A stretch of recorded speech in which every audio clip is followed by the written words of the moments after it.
Gulantang ang El Nido, isang biyanang mayaman nagkaroon ng relasyon sa kanyang mahirap na manugang isang kuwentong yumanik sa buong rehiyon.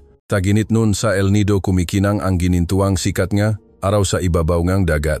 Ang mafila sa tabing dagat ay tahimik at marangya pa rin tulad ngang dati. Sa lugar na tinaguri ang pinakamayaman na bahagi ng bayan, may isang 3 palapag na villa na may kulay puting garing, may itim na pininturahang gate na gawa sa kahoy at ang damuhan sa paligid ay laging maayos na gupit. Kakaunti lang ang nakakaalam na ang lugar na iyon ay hindi na kasing init tulad ng panlabas na anyo nito. Sa bahay na iyon, si Doña Ramona, isang babaeng lampas 60 anyos, ay nakatira kasama ang kanyang batang manugang na si Vino. Ang taong nakakakita sa kanila sa labas ay akalain na sila ay isang payapa at masayang pamilya, ngunit sa katotohanan wala namang tunay na pamilya doon. 1 taon pa lang ang nakalipas mula nang ikasal ang kanyang anak na si Isabel kay Vino, ngunit halos palagi na itong nasa business trip sa ibang bansa. Si Vino naman mula nang ikasal ay nanirahan sa bahay kasama ang kanyang biyenan, tinutulungan itong asikasuhin ang bahay, maglinis at magbantay sa mabuwan na wala si Isabel. Si Doña Ramona ay isang respetadong babae, kahit matanda na pinanatili niya ang kanyang kapangyarihan at karisma. Kinatatakutan siyang lahat dahil siya ang nagtayo nga serye ngang maresort sa tabing dagat ng El Nido. Balo na siya ng mahigit 10 taon hindi na muling nag-asawa at walang matalik na kaibigan. Ang tanging pinagtutuunan niya ngang pansin ay ang kanyang negosyo at ang kanyang anak. Hindi sanay ang babaeng iyon sa pagiging mahina, hindi niya pinahintulutan ang kanyang sarili na umiyak. Ngunit dahil din dito maraming taon na siyang nabubuhay ng mag-isa. Samantala si Vino, ang batang manugang, ay mabait, payat at mukhang probinsyano, ngunit magalang at marespeto. Si Vino ay dating kargador sa Purok Maharlika, San Vicente. Nakilala niya si Isabel sa isang charity event at doon nagsimula ang kanilang relasyon. Ang relasyon nila ay mabilis na naganap na ikinagulat ng lahat. Sabi ni Isabel gusto niyang magpakasal, inakala pa ni Doña Ramona na nagbibiro lang ang kanyang anak, ngunit dahil sa pagmamahal sa kanya pumayak siya kahit nasa loob niya ay hindi siya sangayon. Sa araw ng kasal, imbitado lang ni Doña Ramona ang mga malapit na pamilya at hindi masyadong magarbo. Natatakot siya sa satsat ng gatao. Isang tulad ni Isabel, maganda, may pinag-aralan, may magandang trabaho sa ibang bansa, ay magpapakasal sa isang dating mekaniko na walang tiyak na tirahan. Kahit ang makamag-ana ay nagsisitsitan sa likod niya. Ngunit pilit na ngumiti si Doña Ramona habang tinatanggap ang mga bisita. Iniisip na kahit hindi siya sang-ayon sa kasal, wala na siyang magagawa. Mula noon unti-unting nagbago ang lahat. Madalas mag-business trip si Isabel, minsan ay 1 buwan nang hindi umuwi. Si Vino naman ay nanatili sa bahay kasama si Doña Ramona, maagang gumigising para magluto, maglinis ng bahay at sa hapon ay magupit ng damo at magdilik ng halaman. Malaki ang bahay ngunit 2 lang silang nakatira.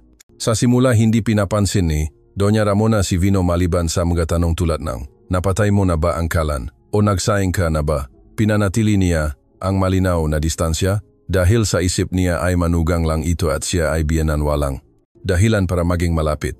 Ngunit sa paglipas ng maaraw unti-unting nagbago ang distansya na iyon nang hindi nila napapansin. Si Vino ay nag-isang anak ng isang mahirap na pamilya sa Purok Maharlika, San Vicente. Mga 2 oras ang biyahe mula sa El Nido. Namatay ang kanyang magulang sa isang aksidente nang si Vino ay nasa ika-6 na baitang pa lamang. Mula noon nakatira siya sa kanyang matandang lola, nagtitiis sa simpleng pamumuhay. Matapos ang high school, wala siyang pera para magkolehiyo at hindi rin siya nangahas mangarap na pumunta sa siyudad. Nagtrabaho si Vino bilang kargador, kumikitang sapat na pera para mabuhay at maipadala sa kanyang lola para sa gamot. Ang siyudad noon para kay Vino ay malalaking gusali at mga taong magalang magsalita. Nakaramdam si Vino ng kahihiyan tuwing tinatanong siya tungkol sa kanyang pinakmulan o antas ng edukasyon. Ngiti lang ang isinasagot niya, may bahit ng pagod sa boses, hanggang high school lang po ako, nagtatrabaho na lang para mabuhay. Ang pakikita nila ni Isabel ay nagkataon lang. Noong araw na iyon kasama ni Isabel ang isang charity group na nagpapamahagi na regalo sa mahihirap na bata sa kabundukan. Tinulungan ni Vino ang may-ari ng bahay na magbuhat ng mga mesa at upuan at mahain ng inumin. Nang makita niya si Isabel, hindi siya nangahas na tumingin ng diretso. Ang babae ay nakasuot ng puting kamiseta, nakatali ng mayos ang buhok, maliwanag ang mukha at may hawak na kamera. abala sa pakikipag-usap. Si Vino naman ay nakasuot ng kupas na damit maitim ang balat may semento, ang mga kamay yumukot lang ng bahagya at bumalik sa kanyang trabaho. Ngunit napansin pa rin ni Isabel si Vino, hindi dahil sa gwapo o matalino ito kundi dahil sa kanyang mata. Mga mata ng isang taong tapat at hindi nakpapanggap. Walang kapalaluan ng mayaman at wala ring mapanlinlang na tingin na nakita ni Isabel sa mga lalaking taga-siyudad. Noong panahong iyon kakagaling lang ni Isabel sa isang emosyonal na krisis. Ang kanyang dating kasintahan, isang arkitekto mula sa Manila ay nagtaksil sa kanya. Pumunta si Isabel sa kabundukan bilang paraan ng pagtakas at doon niya nakilala si Vino, isang kabaliktarang modelo. Tapat lampas ngunit hindi sinungaling. Si Isabel ang unang nakipag-usap at pagkatapos ng biyahe ay nagpatuloy pa rin ang kanilang komunikasyon. Sa simula nahihiya si Vino. Ang babaeng taga-siyudad ay tumatawag para mangumusta, nagte-text ng ilang mensahe at laging maikli lang ang sagot ni Vino, tinatawag siyang ate. Ngunit hindi sumuko si Isabel, niyaya niya itong makita muli. Kahit ayaw uminom ng kape ni Vino, pumayag siya dahil sa pagalang. Nang makita ulit, nakasuot pa rin si Vino ng gusot na kamiseta at kupas na pantalon. Hindi siya inaalipusta ni Isabel, sa halip ay pinuri pa niya ito sa pagiging napakabait. Unti-unting umusbong ang pagmamahalan. Hindi na nakaramdam si Vino ng pagkakaiba sa antas at hindi rin pinansin ni Isabel kung mayaman o mahirap ang kanyang kasintahan. Sabi niya basta tapat lang. Nang magpahayag si Isabel nga intensyon na magpakasal, inakala ni Vino na nakamali siya ng pandinig, ngunit seryoso si Isabel at dinala niya ito para ipakilala sa kanyang ina. Labis na kinabahan si Vino, hindi siya makatulog kinagabihan bago ang pakikita nila ni Doña Ramona.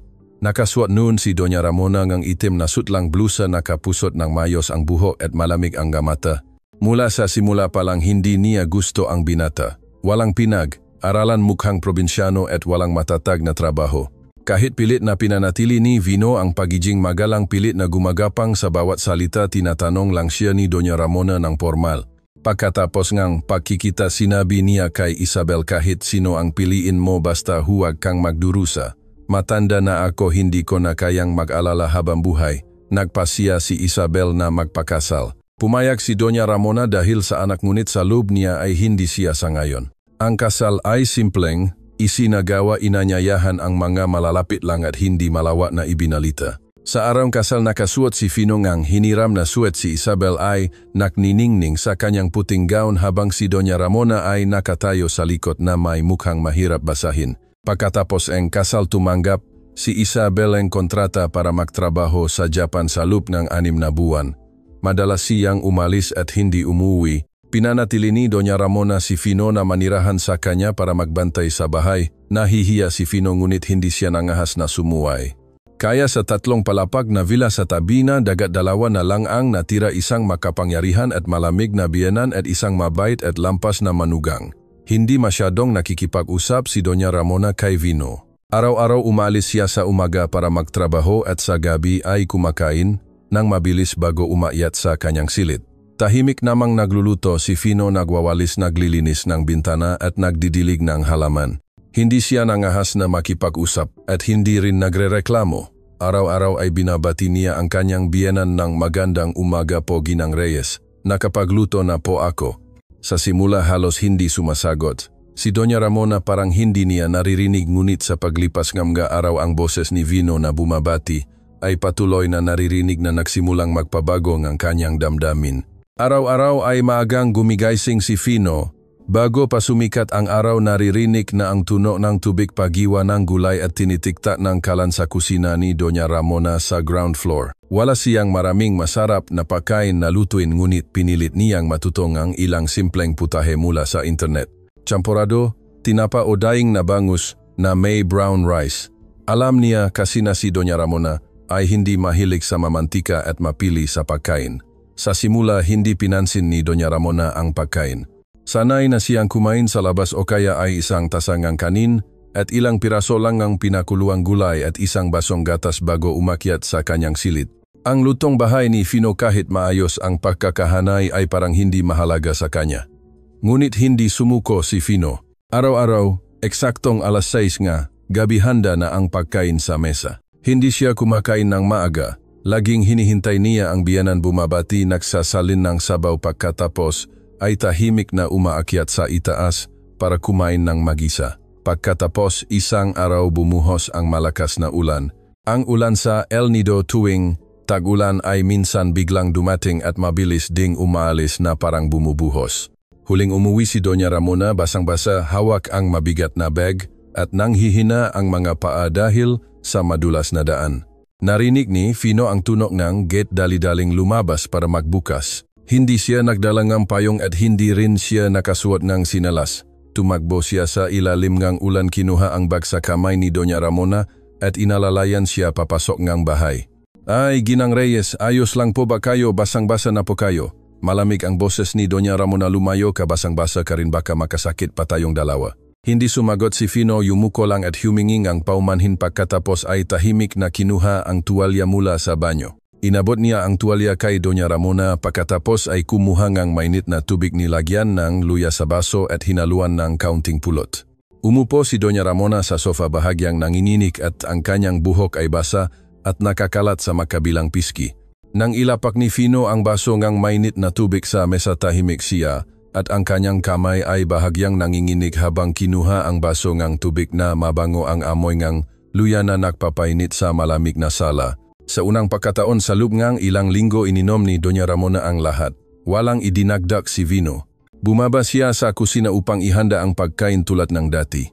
Ngunit sa pagkakataong ito, sa halip na maghintay at kumain ng mag-isa, bumaling siya at mahinahong nagsalita, "Handa na po ang hapunan. Kung hindi ninyo po gusto, maaari ko po itong ilagay sa ref para kainin ninyo mamaya." Tiningnan siya ni Doña Ramona ng ilang segundo, hindi na mapanuri tulad ng dati kundi may pag-alinlangan sa kanyang mamata. Pagkatapos ay tumayo siya at lumapit sa hapagkainan. Walang nagsalita, tanging ang tunog lamang ng gakubiertos na tumatama sa plato at ang tunog ng ulan sa labas na tumutulo sa bubong. Mula noon nagsimulang kumain si Doña Ramona kasama si Vino. Hindi siya kumakain araw-araw, ngunit sa mga araw na maaga siyang umuwi, umupo siya sa mesa, hindi na niya ito iniwasan tulad ng dati. Sa bawat pagkain, ilan lang ang kanyang sinasabi, "Masyadong matabang ang isda" o "mas masarap ang sabaw ngayon kaysa kahapon." Ngunit para kay Vino, ang masalitang iyon ay mas mahalaga kaysa ginto dahil sa wakas ay nagsimula na siyang magsalita. Isang hapon maagang umuwi si Doña Ramona kaysa sa dati. Si Vino ay nakaluhod sa bakuran, naglilinis ng mga madulas na bato na nilumot. Nakasuot siyang guwantes na goma at hawak ang lumang brush, nililinis ang bawat puwang ng mga bato. Nang makita niya itong pumasok, tumayo siya at ngumiti, "Nililinis ko lang po ang bakuran. Muntik po kayong madulas kahapon." "Naalala po kasi ako." Tumayo si Doña Ramona ng ilang segundo at tumango mahina siyang bumulong, "Mabuti yan, mag-ingat ka." Muling yumuko si Fino upang bumati at ipinagpatuloy ang paglilinis. Pumasok si Doña Ramona sa bahay, ngunit sa unang pagkakataon lumingon siya, isang maikling tingin lamang, ngunit may kung anong lumambot sa kanyang mata, hindi na ang lamig ng isang biyanan na nagbabantay sa kanyang manugang, kundi ang tingin ng isang babae na nagsisimula ng bigyang pansin ang presensya ng isang lalaki sa bahay. Ang tanging naririnig lamang dati ay ang tunog ng hangin sa balkonahe. Mula nang mangyari ang bagyong iyon, ang kapaligiran sa bahay ay tila lumambot ng bahagya. Hindi na iniwasan ni Doña Ramona si Fino tulad ng dati.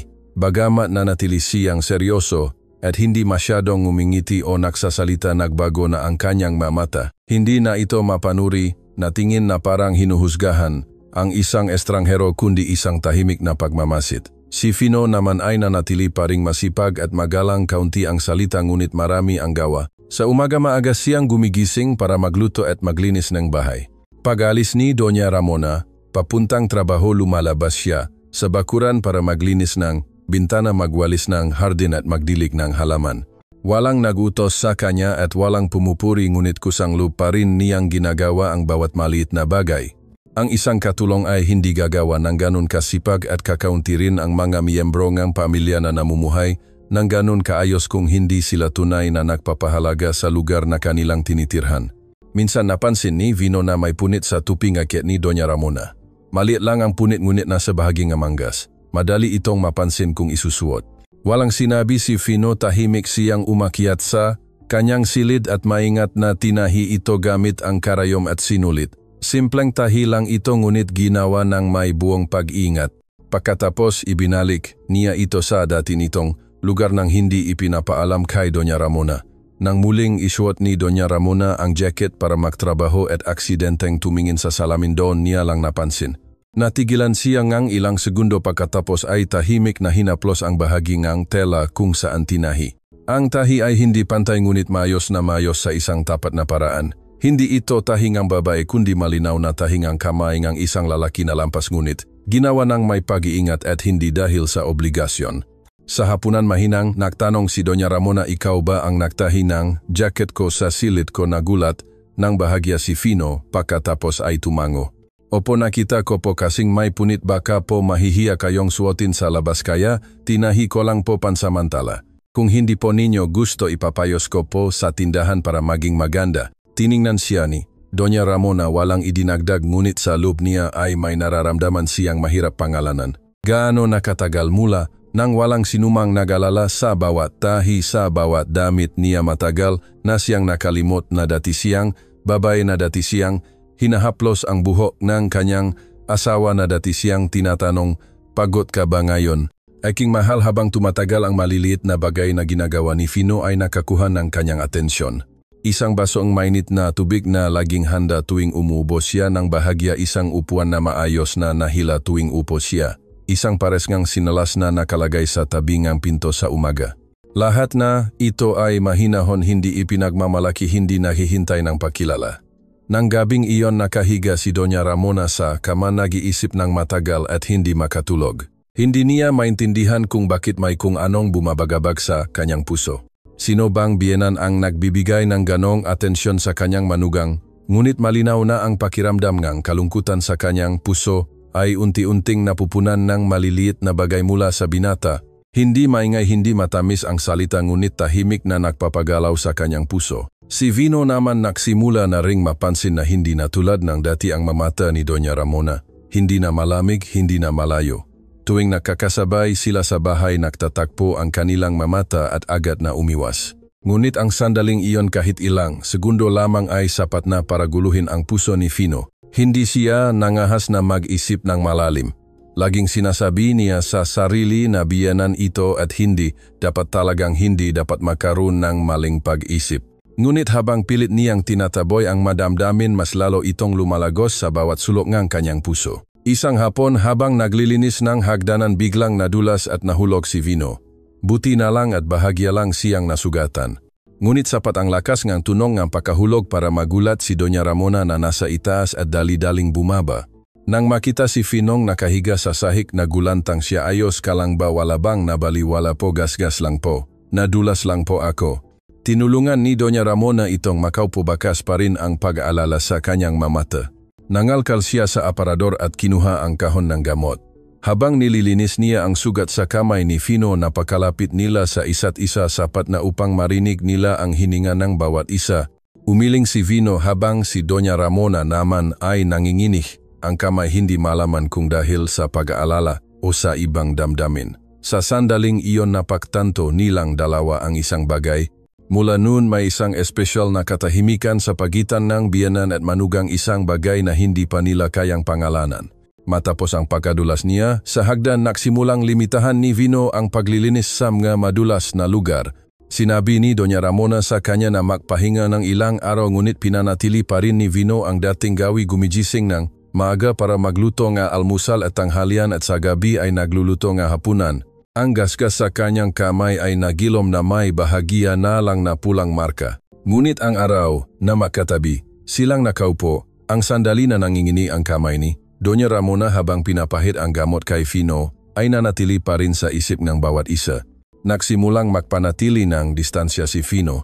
Hindi na siya ang unang nakikipag-usap at hindi na rin niya hinahayaang tumagal ang tingin niya kay Doña Ramona tulad ng dati. Minsan kapag nakakasalubong sila sa pasilyo sa kusina, pilit siyang yumuyuko at umiwas upang hindi sila makahiwalay. Natatakot siyang lumampas sa hangganan, natatakot na ang damdamin niya ay hindi na makinig sa kanyang isip.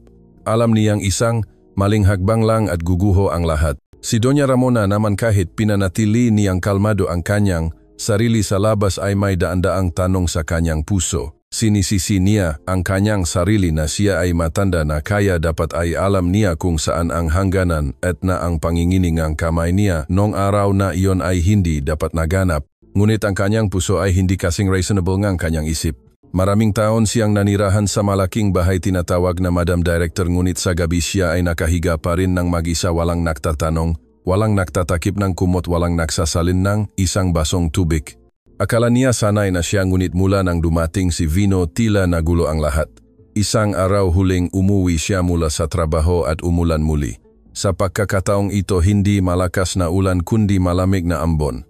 Pagbukas niyang pinto nakita niya na may mainit na kanin pa rin sa hapagkainan at umusok pa ang sabaw. Nakaupo si Vino sa sulok ng mesa abala sa pagtitiklop ng papel. Ang kakaibang ugali na nakita niya na rin dati. Madalas siyang gumawa ng paper cranes. Pagkatapos ay tahimik, na inilalagay sa isang garapon na nakalagay sa ibabaw ng aparador. Nang makita siya mabilis na tumayo si Vino. Opo Ginang Reyes, nakauwi na po kayo. Kakatapos ko lang po maglutong sinigang, malamig po ngayon kaya makakain po kayo ng mainit para lumigaya ang pakiramdam. Tumango siya at nagugas ng kamay. Sa hapunan walang masyadong nagsalita, tanging ang tuno lang ng ulan sa labas na tumutulo sa bubong. Dahan-dahan siyang kumain pagkatapos ay inilapag ang mga kubyertos at nagtanong, ano ang ginagawa mo sa pagtitiklop ng origami? Nagulat ng bahagya si Vino pagkatapos ay sumagot, wala po akong espesyal na ugali, na alala ko lang po. Noong bata pa ako sinasabi sa akin ng lola ko na kapag nakatiklop ka ng 1,000 crane matutupad ang iyong hiling. Wala po akong hinihiling na malaki, gusto ko lang po na mamuhay ng maayos. Iyon lang po. Tiningnan siya ni Doña Ramona. May bahid ng kalungkutan sa kanyang mamata. Isang manugang na tulad nito kung ibang tao siguro ay mahal na mahal na. Sayang lang siya ang asawa ang kanyang anak at siya ang kanyang biyenan. Nang gabing iyon hindi makatulog si Doña Ramona, laging sumasagi sa isip niya ang imahe ni Vino na tahimik na nagtitiklop ng papel, nagluluto, nagwawalis ng bakuran. Yumuyuko tuwing dumadaan siya. Isang manugang na hindi kailanman humingi anuman, hindi kailanman nagreklamo, hindi kailanman nagsalita ng walang galang. Sa edad na malapit na sa dapit hapon ng buhay, napagtanto niya na ang pinakamahalaga sa kanya ay hindi pera kundi isang taong tahimik ngunit tapat na kasama niya. Kinabukasan kusanglop niyang inanyayahan si Vino na uminom ng sa kasama niya. Sa unang pagkakataon matapos ang halos 3 buwan na makasama sila sa bahay, makasama silang nakaupo sa isang mesa hindi para kumain kundi para mag-usap. Ilang taon ka na ngayon? Opo, 24. Naalala ko nung kasing edad mo ako ngayon. Ikinasal ako sa tatay ni Isabel. Nung panahong iyon napaka-inosente ko pa ngunit maaga siyang namatay. Mag-isa akong namuhay mula noon hanggang ngayon. Yumuko si Vino, hindi nangahas na tumingin ng diretso. Walang espesyal na kwento ngunit mas malalim ang boses ni Doña Ramona kaysa sa dati na parabang bawat salita ay may dalang lumang kalungkutan. Maya-maya nagpatuloy siya, magalang ka, marespeto, hindi ka sakim ngunit bata ka pa. Kung palaging nasa malayo si Isabel, natatakot akong magsawa ka at mag-isip ng masama. Dali-daling umiling si Vino, ay hindi po Ginang Reyes, hindi po ako nangahas mag-isip ng masama. Nagtatrabaho po ang asawa ko, tinutulungan ko po kayo sa bahay, normal lang po para sa akin. Bahagyang tumango si Doña Ramona ngunit mas lalo lang siyang naguluhan. Nagtagal silang tahimik. Sa mahinang dilaw na ilaw ng sala ang anino ng 2 tao ay humaba at nagtagpo sa dingding. Walang nagsalita ngunit sa puso ng bawat isa ay may mga bagay na gustong itago. Pagkatapos ng gabi natsa na iyon, tila may kakaibang hangin sa bahay tulad ng isang manipis na hamog na hindi nakikita ngunit nararamdaman ng lahat. Si Doña Ramona ay nanatili pa ring malamig, laging nasa oras sa trabaho, laging umupo sa parehong upuan at nagsasabi nga parehong pamilyar na mga pangungusap, ngunit tuwing nagtatakpo ang kanyang mamata kay Vino, mabilis siyang umiiwas. Samantala tuwing naririnig ni Vino ang tuno ng takong ni Doña Ramona na bumababa sa hagdan, bumibilis ang tibo ng kanyang puso. Pakiramdam ni Vino ay nagbago siya. Dati tuwing umaga ay iniisip niya kung saan maglilinis at kung ano ang bibilhin sa palengke. Ngayon laging sumasagi sa isip niya ang imahe ni Doña Ramona na umiinom ng tsaa. Ang ilaw ay nagpapatingkat sa makunot sa gilid ng kanyang mata, ang kanyang buhok na may kulay asin at paminta ay nakapusot ng mayos sa likod ng kanyang lig. Mayroong kung anong nakakalungkot at malapit na pakiramdam na hindi niya maiwanan. Nagsimula siyang sisihin ang kanyang sarili, hindi pwede biyanan siya at nanay pa nga asawa ko. Ano ba ang iniisip ko, ngunit habang pilit niyang pinipigilan ang kanyang puso, mas lalo itong lumalakas. Lalo na tuwing aksidenteng nakakabanggaan sila sa kusina o naktatabihan, habang nagdidilig ng halaman, napakalakas ng tibok ng puso ni Fino na ikinagulat niya mismo. Hindi na iyon paggalang o pasasalamat, kundi isang bagay na mainit at mahirap pangalanan. Si Doña Ramona naman, hindi na siya ang babaeng walang damdamin tulad ng akala ng nga tao. Matapos ang maraming taon na namuhay bilang isang balo, natuto siyang magpakatatag, maging malamig upang walang sinumang makaawa sa kanya. Ginagawa niya ang lahat ng bagay ng mag-isa, nag-alala sa lahat at pinapanatili ang kanyang dignidad. Ngunit kahit gaano pakatatag ang isang babae sa kaibuturan ng kanyang puso, ay may mga bakanteng hindi mapupunan. Tuwing naririnig niya ang kato ni Fino sa kanyang silit, mahinang nagpapaalala, "Ginang Reyes, handa na po ang tanghalian." Bumibilis ang tibok ng kanyang puso. Matagal na mula nang may nagtatanong sa kanya araw-araw. Isang gabi pagkatapos ihanda ang hapunan, nagdagdag si Fino ng 2 plato ng gulay at isang mangkok ng sabaw ng damong dagat. Nagulat si Doña Ramona, "Bakit ang dami mong niluto ngayon? Kasi po napansin kong kaunti lang ang kinakain ninyo, kaya nagpalit po ako ng putahe, baka po mas ganahan kayong kumain." Tiningnan siya ni Doña Ramona sandali at pagkatapos ay tumango. Sa hapunan walang masyadong nagsalita, tanging ang tuno lang utsara na tumatama sa mangkok. Sinulyapan ni Fino ang kamay ni Doña Ramona, ang kamay na sanay humawa ng cellphone sa trabaho, humawa ng manibela ng mamahaling kotse, ngunit datiring dahan-dahang napahit ng gamot sa kanya ng madulas siya. Ang kamay na iyon ay hindi na kulang sa isang dangkal mula sa kanya. Pagkatapos kumain, tahimik na tumayo si Doña Ramona at tumulong kay Vino sa paglikpit ng mga pinggan. Karaniwan pagkatapos kumain ay umaayat na siya sa kanyang silit, ngunit ngayon ay tahimik niyang hinugasan ang bawat plato at inilagay ng mayos sa lalayan. Tumayo si Fino sa tabi niya, hawak ang basahan, naguguluhan at hindi alam ang sasabihin. Mahabang katahimikan hanggang sa huling plato, sabay silang humawak at naktama ang kanilang mga kamay. Walang umilag. Nagulat si Fino, unang umilag ng may pakalito. "Opo, ako na po ang magpupunas." Umurong din si Doña Ramona, ang kalahating hakbang yumuko at mahinang nagsalita, "Sige, kaya ko na." Wala nang nagsalita, ngunit alam nilang dalawa na ang paghawak na iyon ay hindi lang aksidente. Iyon ay isang mahinang pagtama ng dalawang kaluluwa na naguguluhan ng 2 taong pilit na pinipigilan ang kanilang sarili, ngunit walang magawa sa damdaming hindi nila kayang pangalanan. Nang gabing iyon, hindi makatulog si Fino. Nagpagulong-gulong siya sa maliit na kama sa ground floor, laging sumasagi sa isip niya ang imahe ng mga mata ni Doña Ramona nang maktama ang kanilang makamay, walang samanang loop at walang pag-iwas kundi pagtanggap. Si Doña Ramona naman nakahiga sa ikalawang palapag, naguguluhan. Alam niya kung ano ang nangyayari. Hindi na siya bata, hindi na rin siya walang pakialam para hindi mapansin ang pagbabago sa mga mata ng taong nasa harapan niya. Ngunit iyon mismo ang ikinakatakot niya. Natatakot siya na baka maligaw siya, natatakot na muling umibig ang kanyang puso sa edad na tinatawag na dapit hapon. Sa dilim, sabay silang nagbuntong hininga ng may parehong pagkalito, parehong tahimik na pagdurusa, at alam nilang dalawa na kung magpapatuloy ito, darating ang araw na hindi na sila makapigil.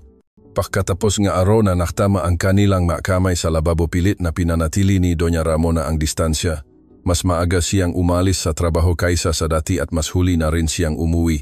Ang lutong bahay ni Vino, mas kaunti na ang kanyang kinakain, minsan ay ilang subo lang, at pagkatapos ay tatayo at sasabihin ng maikli, "Pagod ako, aayat na ako para magpahinga." Naunawaan ni Vino, alam niyang iniwasan siya, ngunit iyon mismo ang mas lalong nagpapagulo sa kanyang puso. Ang pakiramdam na hindi makita, hindi makausap at hindi matingnan ang taong lalong nagiging mahalaga sa kanya. Napakahirap nito, kaya tuwing naririnig niya ang tunog ng tsinelas ni Doña Ramona na bumababa sa hagdan, sumisikip ang kanyang dibdib. Tuwing naririnig niya ang pagbukas ng gate, titingin agad si Fino na parang reflex, pagkatapos ay tahimik na yumuko at bumalik sa kusina. Hindi siya nangahas tumawag at hindi rin nangahas magtanong. Hanggang isang Sabado ng hapon, maulap ang panahon, walang sikat ng araw at walang ulan. Tahimik ang villa, sapat na upang marinig ang tikta ng orasan sa sala. Nakaupo si Fino at nagtitiklop ang crane, tulad ng dati nanginginig ang kanyang kamay at paulit-ulit na hindi matiklop ang piraso ng papel. Nagbuntong hininga siya, tumayo at lumabas sa balkonahe. Sa malayo tahimik ang dagat, mahina ang hampas ng alon na parang humihinga, ang mainit na hangin ay mas lalong nagpapahirap sa pahinga. Biglang bumaba si Doña Ramona, mula sa kanyang silid hawak ang isang baso ng limonada. Nakasuot siya ang manipis na sweater, nakalugay ang buhok muka. Siyang hindi 60 anyos kundi isang babaeng nasa katamtamang edad na may bakas ng pagod at isang pambihirang lambing. Tumayo ng tuwid si Vino, akmang tatalikod ng mahina. Siyang tinawag ni Doña Ramona, "Maupo ka, magpapahangin lang ako." Makasama silang umupo sa ratan na upuan sa balkona. Matagal silang walang nagsalita, tanging ang tunog lang ng hangin at ang huni ng ibon na lumilipat sa mga puno. Maya-maya nagsalita si Doña Ramona, "Napapansin mo bang kakaiba ako nitong manakarang araw?" Yumuko si Vino, "Ay Ginang Reyes, hindi ko po kayang mag-isip ngang anuman, napapansin ko lang po na tila hindi kayo masaya." Mahinang ngumiti si Doña Ramona, malayo ang tingin. "Wala naman akong ikinagagala kaya hindi ako nalulungkot. Siguro iniisip mong masarap ang buhay ko sa malaking bahay at mayaman. Ngunit alam mo ba, sa gabi kumakain ng mag-isa, nakahiga ng mag-isa at pilit na pinapatulog ang sarili, napakalamig. Malamig na hindi dahil sa hangin sa dagat o sa lamig ng ulan, kundi lamig sa puso." Nang marinig ito ni Vino, napigilan niya ang kanyang hininga. Ang pangungusap na iyon ay hindi parang paglalahat ng damdamin, kundi parang isang hinaing na bumulalas matapos ang maraming taon ng pagpipigil. Hindi siya nangahas magsalita, nakatingin lang sa dagat. Ngunit si Doña Ramona ay lumingon, mas naging malalim ang boses niya. "Mula nang dumating ka rito, Ginang Reyes, naramdaman kong hindi na masyadong malamig ang bahay na ito. May kasama na akong magluto, may nakpapalala sa akin na uminom ng gamot, may nakakausap ako ilang salita. Alam kong ako ang biyenan at ikaw ang asawa ni Isabel. Ngunit naramdaman mo ba kailanman na parang dalawa tayong naktitiis ng parehong pagpapabaya?" Nanginginig ang kamay ni Vino. Hindi niya kayang sagutin ang tanong na iyon, hindi dahil sa hindi niya alam, kundi dahil sa takot. Takot na kapag sinabi niya, hindi na ito may babalik. Umiling siya, "Ginang Reyes, huwag po kayong mag-isip ngang ganyan. Si Isabel po ay abala sa trabaho sa malayo kaya." Pinutol ni Doña Ramona ang kanyang salita, "Alam ko hindi ko sinisisi si Isabel. Ngunit ang pagsisi sa kahit sino ay hindi magpapabawas sa aking kalungkutan. Alam mo ba, minsan mas mainit ang pakiramdam kapag kasama ang estranghero kaysa sa kasama ang sariling dugo. At ang masaklap, hindi ko na ikaw tinitignan bilang estranghero. Ang pangungusap na iyon ay parang isang patalim na hindi matalim, hindi nagpapadugo ngunit humihiwa ng malalim." Tumayo si Vino, nanginginig ang kamay. "Ginang Reyes, humihingi po ako ngang paumanhin kung may nagawa po ako na naging sanhingang pakalito ninyo. Hindi ako ang mali, hindi ikaw. Gusto ko lang sabihin para gumaan ang loob ko." Tumayo din si Doña Ramona. Mas lumakas ang hangin, ang laylayan ng kanyang sweater ay bahagyang lumipat, inilalantad ang kanyang payat na balikat. Makatabi silang nakatayo ron, hindi naktitinginan ngunit walang umalis. Ang distansya sa pagitan nila ay hindi na 1 metro o 2 metro, kundi isang manipis na hangganan. Tama o mali, hawakan o pakawalang pamilya o estranghero. Pagkatapos biglang bumaksak si Doña Ramona. Dali-daling inalalayan ni Vino, hinawakan niya ang balikat nito. "Nag-aalala, Ginang Reyes, ano po nangyari? Pagod po ba kayo? Tatawag po ako ng doktor." "Ayos lang, nahilo lang ako ng bahagya." Sumandal siya sa balikat ni Vino. Ang pagsandal na iyon ay hindi na aksidente. May layunin ito, may damdamin at may tahimik na pagkilala. At hindi siya umiwas. Nanatili siyang tahimik, bahagyang nanginginig. Ang balikat hindi alam kung dapat hawakan o pakawalan, ngunit sa loob niya ay malinaw na niyang naunawaan na mula ngayon hindi na tulad ng dati ang lahat. Nang gabing iyon, muling naging tahimik ang bahay sa kakaibang paraan. Matapos alalayan si Doña Ramona papasok ng silid, iisa lang ang sinabi ni Vino, "Maaga po kayong magpahinga, Ginang Reyes. Bukas po ipagtitimpla ko kayo ng luya at TSAA." Pagkatapos ay tumalikod siya at lumakat palayo, hindi na lumingon kay Doña Ramona at hindi rin nito siya tinawag o sinabihan na manatili. Ngunit nang magsara ang pinto ng silid, alam nilang dalawa na ang dapat sabihin ay hindi na maaring sabihin pa, dahil kung sasabihin pa ay magiging kasalanan ang pagkakamali. Umakyat si Vino sa kanyang silid, humiga sa manipis na kutson, nakatingin sa kisame, mabilis ang tibok ng puso niya, hindi dahil sa damdamin kundi dahil sa takot. Natatakot siya sa kanyang sarili, natatakot sa pakiramdam ng sumandal si Doña Ramona sa kanyang balikat, isang pakiramdam na hindi dapat naroon ngunit hindi niya kayang tanggihan. Ang kanyang balikat ay may bahagya, Pang-amoy ng pabango ni Doña Ramona isang amoy na nagpaparamdam sa kanya ng pagiging malapit ngunit parang nagpapaalala rin huwag mong kalimutan biyenan mo siya. Sinubukan niyang matulog ngunit hindi siya makatulog. Ang tiktak nga orasan sa gabi ay parang mabilis na tibok ng kanyang sariling puso. Paulit-ulit na sumasagi sa kanyang isip ang alaala. Mula sa unang pagkikita nila ni Doña Ramona ang kanyang malamig na tingin hanggang sa tahimik na mga hapunan at ang pahawak ng kamay sa lababo ang mamatang puno ng pagdurusa sa balkonahe. At ngayon ang pagsandal sa balikat na maikli ngunit nagpapagulo si Doña Ramona naman sa kanyang sariling silid ay hindi rin masaya. Nakahiga siya ng patagilid yakap ang unan dilat ang mga mata nakatingin sa dilim. Sa loob ng maraming taon pinanatili niya ang kanyang matatag marangya at determinado na personalidad. Ngunit ngayon sa isang manugang na mas bata sa kanya ng halos 40 taon nararamdaman niya ang kanyang sarili na mas mahina kaysa dati. Hindi niya sinasadyang akitin at hindi rin siya ang tipoeng babae na nangangailangan ng pagmamahal na kailangan pang kumapit sa kanyang manugang. Ngunit ang kabaitan, katahimikan at pagtitiis ni Fino ang unti-anting nagpababa sa kanyang depensa. At ang sandali na hindi itinulak ni Fino ang kanyang ulo na nakasandal sa kanya noong hapong iyon ay nagpahiwatig kay Doña Ramona na hindi lang siya ang may damdamin. Kinabukasan maagang gumising si Fino tulad ng dating ngunit ngayon ay iba. Hindi siya bumaba sa kusina tulad ng karaniwan. Sa halip umupo siya sa gilid ng kama, pinulupot ang kanyang lumang kamiseta, naglaban ang kanyang puso mananatili o alis. Sa huli bumaba siya sa kusina, nagtimplang ang saan na may luya at inilagay sa hapagkainan.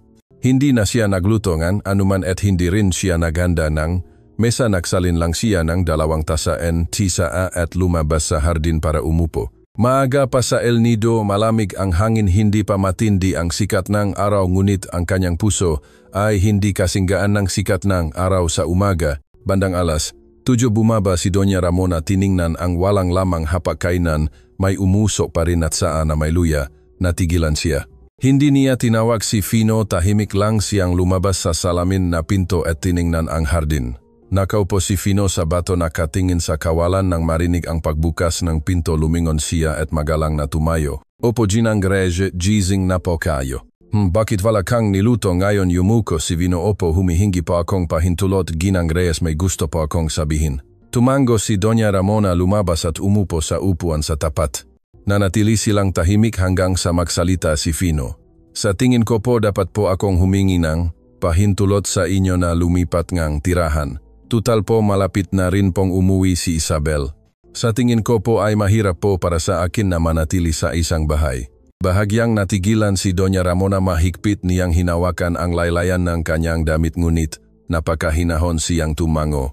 O, naiintindihan ko. Maikli ang sagot, walang pagpigil, walang sisihan ngunit sa kanyang puso ay parang isang tuyong tuno ng pakabali. Huminga ng malalim si Fino, namumula ang mamata. Humihingi po ako ng paumanhin. Ayoko na po sanang lumayo pa ang lahat.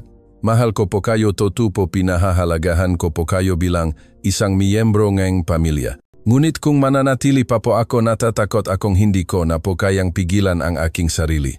Umiling si Doña Ramona, ang sikat ng araw ay tumama sa kanyang buhok, nakikinang ang maputing hibla. Matagal pagkatapos nagsalita siya ng mahina, hindi lang ikaw Fino, natatakot din ako. Matapos sabihin iyon, tumayo siya at pumasok ngang bahay. Nang hindi lumilingon ngunit ang nanginginig na kamay at bahagyang panginginig ang kanyang balikat ay nagsalita ng higit sa 100 salita. Tahimik na tumayo si Fino ron. Isang desisyon ang ginawa upang putulin ang ugat ng isang pagkakamali habang hindi pa lumalampas sa hangganan ang lahat, ngunit ang puso ay matagal nang lumampas. Mula sa umagang iyon wala nang nabanggit patungkol sa paglipat ni Fino. Hindi nagtanong si Doña Ramona at hindi rin nagsalita si Fino, ngunit sa puso ngang bawat isa iyon ay isang tahimik ngunit tiyak na kasunduan, tulad ng isang pintuan na kusang sinarado upang walang sinuman ang makalabas sa hindi nararapat. Sa gabi nagluluto pa rin si Fino, ngunit hindi na naghahanda ng mesa para sa dalawa tulad ng dati. Naglagay lang siya ng simpleng plato ng pagkain sa mesa at kumain ng mag-isa. Hindi niya hinihintay si Doña Ramona na bumaba mula sa kanyang silid. Nakita nito ang halos naubos na pagkain sa mesa, ilang piraso lang gulay, malamig na sabaw, sinulyapan lang ito at walang sinabi. Kinuha niya ang gatas sa ref, ininom ang lahat at pagkatapos ay tahimik na umakyat sa kanyang silid. Para silang dalawa na pilit na pinuputol ang lahat ng komunikasyon, lahat ng kontak kahit ang pinakamaliit tulad ng 2 taong naglalakad sa manipis na lubid, isang bahagyang pagtamalang ay maaring mahulog sa kalaliman. Kinabukasan nagsimulang mag-impake si Fino. Kaunti lang ang kanyang damit, karamihan ay pang-araw-araw na suot. Mayos niyang tiniklop ang bawat kamiseta at pantalon at inilagay sa kanyang lumang backpack na may punit na strap. Ang kanyang personal na gamit ay sipilyo, tuwalya at shampoo na binili sa supermarket. Iniligpit niya ang lahat, walang iniwan maging ang plastic na sinelas na madalas niyang gamitin sa bakuran. Nang matapos siyang magtiklop ng huling jacket, umupo si Fino sa gilid ng kama, inilagay ang kamay sa kanyang mukha. Hindi siya umiyak ngunit nangingilit ang luha sa kanyang mamata.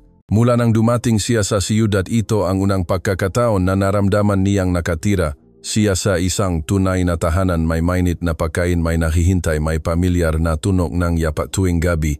Bagamat biyenan lang, napakatoto at napakalalim ng pakiramdam na iyon. Sa hapon binala ni Vino na magpaalam kay Doña Ramona bago umalis. Ngunit nang umuwi ito mula sa trabaho, nakatayo lang siya sa likod na pinto na silid, hindi nanggahas lumabas. Narinig niya ang tunog ng takong na pumasok, ang tunog ng bag na dahan-dahang inilapag sa mesa, ang mahabang buntong hininga at pagkatapos ay katahimikan. Ang hangin ay mabigat at masikip. Ang malaking bahay ay bumalik sa dati nitong anyo, tahimik at malamig. Sa gabi nang lumubog ang araw, isinuot ni Fino ang kanyang backpack at inilabas ang kanyang lumang motorsiklo sa gate. Hindi siya nagpaalam, hindi nag-text at walang iniwan na mensahe. Sa tingin niya ay nasabi na niya ang lahat noong nakaraang umaga. Ngayon isa na lang ang dapat gawin, umalis. Umalis upang mapanatili ang tama kahit sa loob ay wasak. Sa sandaling buksan niya ang gate, isang boses ang narinig mula sa likod, hindi malakas o nagmamadali ngunit nagpatigil sa kanya. Alis ka na ba talaga? Lumingon si Vino. Nakatayo si Doña Ramona sa hagdan, hawak ang jacket, nakapusot ang buhok, mas maliit ang kanyang tindi kaysa sa dati. Ang mahinang dilaw na ilawang gate ay tumama sa kanyang mukha, ang mukha na dati seryoso at matalas ngayon ay puno ng lungkot. Yumuko si Fino. Opo, sa tingin ko po ay mas mabuti ito para sa ating dalawa. Hindi sumagot si Doña Ramona. Dahan-dahan siyang lumapit kay Fino, tumayo ng may sapat na distansya upang hindi makalapit, sapat na upang mapanatili ang huling distansya. Hindi kita sinisisi at hindi rin kita kinagagalitan. Mula sa simula pa lang pinahahalagahan na kita, sayang lang hindi ka ko anak. Naramdaman ni Fino ang paninikip ng kanyang dibdib. Ang pangungusap na iyon ay parang isang patalim na dahan-dahang umikot sa kanyang puso. Pilit niyang pinanatili ang kalmado niyang boses. Pinahahalagahan ko rin po kayo, Ginang Reyes, ngunit may madamdamin na hindi dapat panatilihin. Habang tumatagal, mas nagiging mali. Tumango si Doña Ramona, namumula ang kanyang mata ngunit hindi siya umiyak. Nakatayo lang siya roon, nakatingin kay Vino na parang nakatingin sa isang miyembro ng pamilya na malapit ng umalis habang buhay. Maya-maya nagsalita siya, malalim at mabagal ang boses niya. Vino, opo, kung balang araw ay may mamahalin ka o mag-asawa ka, sana mamuhay ka rin ng mayos tulad ng pamumuhay mo rito. Napigilan ang hininga ni Vino, tumango lang ng bahagya. Wala akong ibang hiling, gusto ko lang na huwag mong kalimutan na sa El Nido may isang babae na pinainit mo ang puso araw-araw. Matapos sabihin iyon, tumalikod siya at pumasok ngang bahay. Hindi na hinintay ang sagot ni Fino, hindi na lumingon. Ang pinto ay sumara sa likod niya, napakababaw na hindi ito nagpalabas ngang ingay. Ngunit alam ni Fino na sa loob ay may nakatayong tao, nakasandal sa dingding at kinakagat ang labi para hindi umiyak. Siya naman nakatayo sa labas ng gate, mahigpit na hawak ang manibela, nakatingin sa unahan ngunit mabigat ang kanyang puso na parang malapit ng umulan. Pagkatapos ay pinaandar niya ang makina. Maliit ang tunog ng motorsiklo, dahan-dahang lumabas mula sa kalsada na pinagdaanan niya. Sa loob nga, 3 buwan, isang maikling panahon ngunit sapat na para magpabago sa buhay ng isang tao. Mag-isang nakaupo si Doña Ramona sa sala, nakalapag ang kamay sa malamig na kahoy na mesa, nakatingin sa kawalan. Sa labas unti-unting nawawala ang tunog ng motorsiklo ni Vino sa likod ng mga gusali. Wala nang mahinang tunog ng pagbukas at pagsara ng pinto, wala nang amoy ng kanin na umusok tuwing alas 6 ng gabi at wala na ring tahimik na tunog ng sinalas na naglalakad sa bakuran. Bumalik ang bahay sa dati nitong anyo, malaki, marangya, tahimik at malungkot. Nakaupo pa rin siya roon nang hindi gumagalaw. May luha sa kanyang mga mata ngunit ang kanyang puso ay parang pinipiga. May isang tahimik na bakanteng hindi mapupunan na kumakalat sa bawat sulok ng bahay. Bawat gamit sa bahay, bawat upuan, bawat baso ay may bakas ng presensya ni Fino. Ngunit ngayon ay alaala na lang ang lahat. Mula nang mamatay ang kanyang asawa, hindi kailanman pinayagan ni Doña Ramona ang sinuman na makalapit sa kanyang personal na buhay. Maari niyang hawakan ang 10 malalaking pulong pumirma ng milyong-milyong kontrata. Ngunit pag-uwi siya pa rin ang babaeng natutulog ng mag-isa, kumakain ng mag-isa at tahimik buong gabi ng walang kausap. Tanging nang dumating si Fino bilang manugang, napunan ang katahimikan na iyon ng tuno ng kusina, ng magalang na pagbati tuwing umaga, ng tuno ng plato at kubyertos na nagtatakpo sa payapang hapunan. Ngayon nawala na ang lahat. Tumayo siya at naglakad sa paligid ng bahay. Ang kanyang sinalas ay tahimik na humabang sa malinis na sahig. Binuksan niya ang ref, kinuha ang gatas at ibinalik sa dati. At tumingin sa likod bahay kung saan madalas maglinis ng bintana o magdilik ng halaman si Vino. Ang plastik na timba na madalas niyang gamitin ay naroon pa rin sa sulok, walang humahawak. Ang basahan na panlinis ngang bintana na nilabhan niya ng malinis ay nakasampay ng maayos sa sinulid. Tiningnan niya ito at naramdaman ang paninikip ngang kanyang dibdib. Umaakyat sa kanyang silid, tahimik siyang dumaan sa silid sa ground floor kung saan dati natutulog si Vino. Hindi nakakandado ang pinto. Mahina niyang itinulak, sa loob ay mayos na nakatiklop, ang kumot mayos na nakalagay, ang unan malinis, ang sahig, tanging ang kurtina lang ang bahagyang gumagalaw sa hangin ng dagat na pumapasok mula sa bintana. Pumasok siya, umupo sa gilid ng kama at dahan-dahang hinaplos ang kutson na parang pinapatahimik ang isang dikilalang lungkot. Ipinikit niya ang kanyang mata, sumandal sa dingding at biglang sumagi sa kanyang isip ang imahe ni Vino sa unang pagkakataon. Yumuko at bumati sa kanya. Magandang umaga po, Ginang Reyes.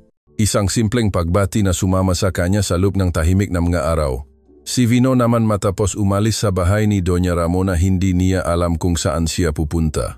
Hindi siya umuwi sa probinsya at wala rin siyang permanenteng tirahan sa El Nido. Nagmamaneho siya ng walang direksyon sa tabing dagat, ang hangin ay dumadampi sa kanyang mukha na malamig ngunit ang kanyang puso ay parang nasusunog. Huminto siya sa isang maliit na inn sa eskinita at umupa ng isang single room. Ang silid ay may bakal na kamalang, isang electric fan at isang bintana na nakatanaw sa lumang pader. Sa unang gabi na malayo sa bahay na iyon, hindi makatulog si Vino. Hindi dahil sa kakaiba ang lugar kundi dahil sa kakaiba ang kanyang sarili, kakaiba sa pakiramdam ng malaking kakulangan ng isang bagay. Hindi na niya kailangang gumising ng maaga para maghanda ng almusal para sa sinuman. Wala ng tuno na takong na tumatama sa sahig na nagpapahiwatig na bumaba na si Doña Ramona para kumain. Wala ng mainit na tsa na may luya, wala ng tahimik na hapunan para sa dalawa. Kinabukasan maaga siyang gumising tulad ng nakagawian at saka niya lang napansin. Wala nang sinumang paglulutuan niya. Umupo siya ng matagal, pagkatapos ay nagbihis at lumabas para bumalik sa dati niyang trabaho bilang driver ng ride-hailing app. Buong araw siyang nagmamaneho sa buong bayan ngunit laging may isang tanong sa kanyang isip. Nakakain na kaya si Doña Ramona ngayon? Sa gabi nang huminto siya sa harap ng isang maliit na kainan, umorder siya ng isang simpleng pagkain. Pagkatapos ilagay ang tray sa mesa, tumunog ang kanyang cellphone. Kakaibang numero. Sinagot ni Vino, may pag-aalinlangan sa boses. Hello, ako po ito. Isang boses ng babae ang narinig sa kabilang linya, mahinahon ngunit pamilyar. Vino, ako ito, si Monang. Natigilan si Vino ng ilang segundo, hindi niya inakala na tatawag si Doña Ramona. Hindi nanginginig ang boses nito ngunit mas mabagal kaysa sa dati. Hindi ako tumawag para pigilan ka. Ngunit kanina pag-uwi ko nakita ko ang tuwalya na sinampay mo sa bakuran, napakalungkot na pakiramdam. Kinagat ni Vino ang kanyang labi, mahigpit na hawa ang cellphone. Tinawagan kita para sabihin na hindi kita sinisisi. Tama ang ginawa mo. Ngunit kung sa masusunod na araw ay uwi ka sa El Nido kahit hindi ka na sa bahay, gusto pa rin kitang imbitahan sa isang hapunan. Hindi hapunan ngang biyanan at manugang kundi hapunan ngang 2 taong dating nanirahan sa isang bubong. Hindi sumagot si Vino. Tiningnan niya ang madilim na kalangitan, nangingilit ang luha sa kanyang mata. Maya-maya mahina siyang sumagot, opo Ginang Reyes, pag-uwi ko po dadaan po ako. Natapos ang tawag ngunit sa puso ang bawat isa ay may hindi pa natatapos. Iyon ay ang kumukulong damdamin na hindi kailanman pinangalanan. Pangalan ngunit napakatoto kaya wala nang nangahas na hawakan pa. Matapos ang tawag noong gabing iyon, pinatay ni Fino ang kanyang cellphone na parang may mabigat na bato sa kanyang dibdib. Pauli-ulit na umalingaw-ngaw sa kanyang isip ang huling sinabi ni Doña Ramona, hindi hapunan ng biyenan at manugang kundi hapunan ng 2 taong dating na nirahan sa isang bubong. Pakinggan ng mahinahon, simple ngunit alam niyang pilit na pinananatili nito ang hangganan at iyon din ang pilit niyang pinapanatili. Buong gabi siyang hindi natulog, nakahiga lang ng tahimik sa maliit na silid. Naririnig ang tunok ng fan na umikot, nakatingin sa kisame na may mga mansa ng amag. Bawat lugar na pinuntahan niya sa bahay ni Doña Ramona ay malinaw na lumitaw ngayon. Ang kusina na may amoy nga na pampalasa, ang malinis na hagdanan na araw-araw niyang nililinis. Ang mesa sa balkonahe kung saan silang dalawa ay tahimik na umupo at nagmasid sa dagat ngayon, ang lahat na iyon ay nasa likod na niya. Kinabukasan bumalik si Fino sa dati niyang buhay, gumigising ng maaga para magmaneho, kumakain sa karinderya, natutulog sa inupahang silid. Isang tahimik at regular na buhay, walang ingay, walang problema, ngunit wala ring pakiramdam ng pagkabuhay. Bagamat umalis na siya tuwing umulan, kusang-loob pa rin niyang naisip kung nakapagsuot na ba si Doña Ramona ng kapote. Habang nagmamaneho sa kalsada na papunta sa Mavila, sa tabing dagat, naramdaman pa rin niya ang kanyang kamay na tahimik na humihigpit sa manibela.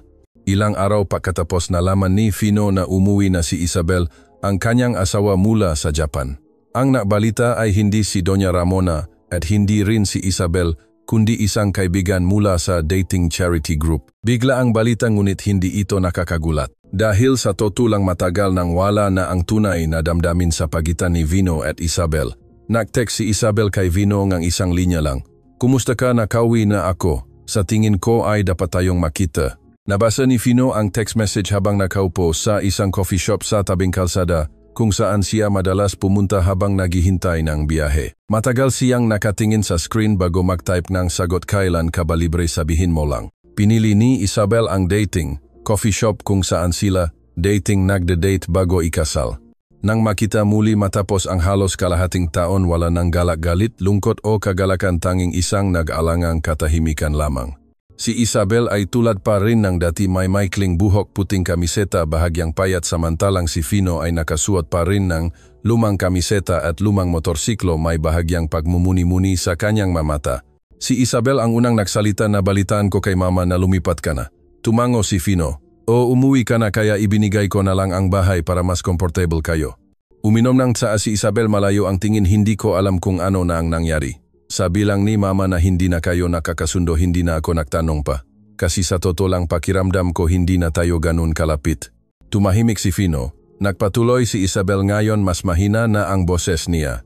Alam kong noong una pinakasalan kita dahil sa bahaging ang pagkawa at bahaging ang pagmamadali. Akala ko kapag pinakasalan ko ang isang mabait na tao, magiging payapa ang lahat. Ngunit pagkatapos ng maraming paglalakbay at pamumuhay, naramdaman kong hindi na tayo bagay. Hindi mo kasalanan at hindi rin ko kasalanan." Tahimik pa rin si Vino. Ang kwentong ito ay naisip na niya daan-daang beses. Ngayon nang marinig niya ito muli, napakagaan na lang ng pakiramdam. Sumandal si Isabel sa kanyang baba, nagbuntong hininga, mukhang malungkot si mama, ngunit sa tingin ko ay matatag siya. Hindi ko inakala na papayag siyang manatili ka ng ganun katagal. Ang kalahating biro at kalahating toto na pangungusap ay nagpasikip sa dibdib ni Fino. Maikli lang ang kanyang sagot, napakalungkot na namuhay si Ginang Reyes ng matagal. Nagulat si Isabel at tiningnan siya. Sa unang pagkakataon mula nang umupo sila, tila talagang mahal niya ang kanyang ina. Tiningnan ng diretso ni Fino si Isabel at tumango ng hindi umiwas.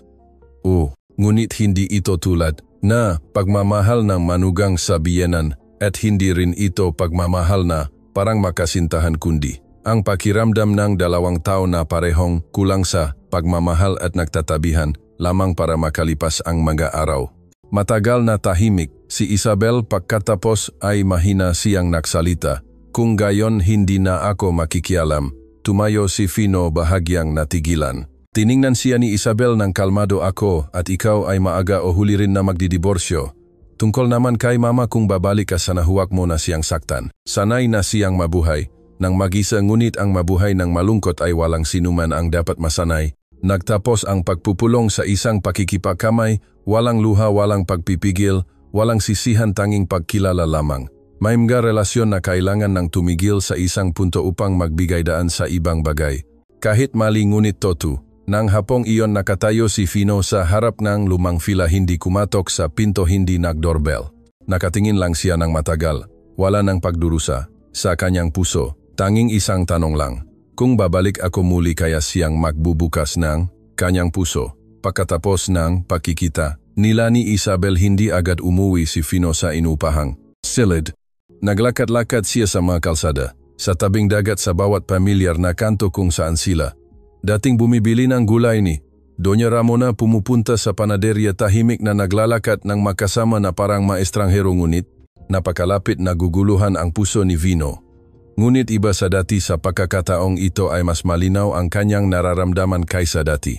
Gusto niyang muling makita si Doña Ramona kahit isang beses lang, hindi para magsalita ng malalaking bagay kundi para lang malaman kung paano na siya nabubuhay, kung regular ba siyang kumakain, kung nakakatulog ba siya. Nagdidilim na huminto siya sa harap ng gate ng puting fila kung saan niya dating tinatawag na tahanan.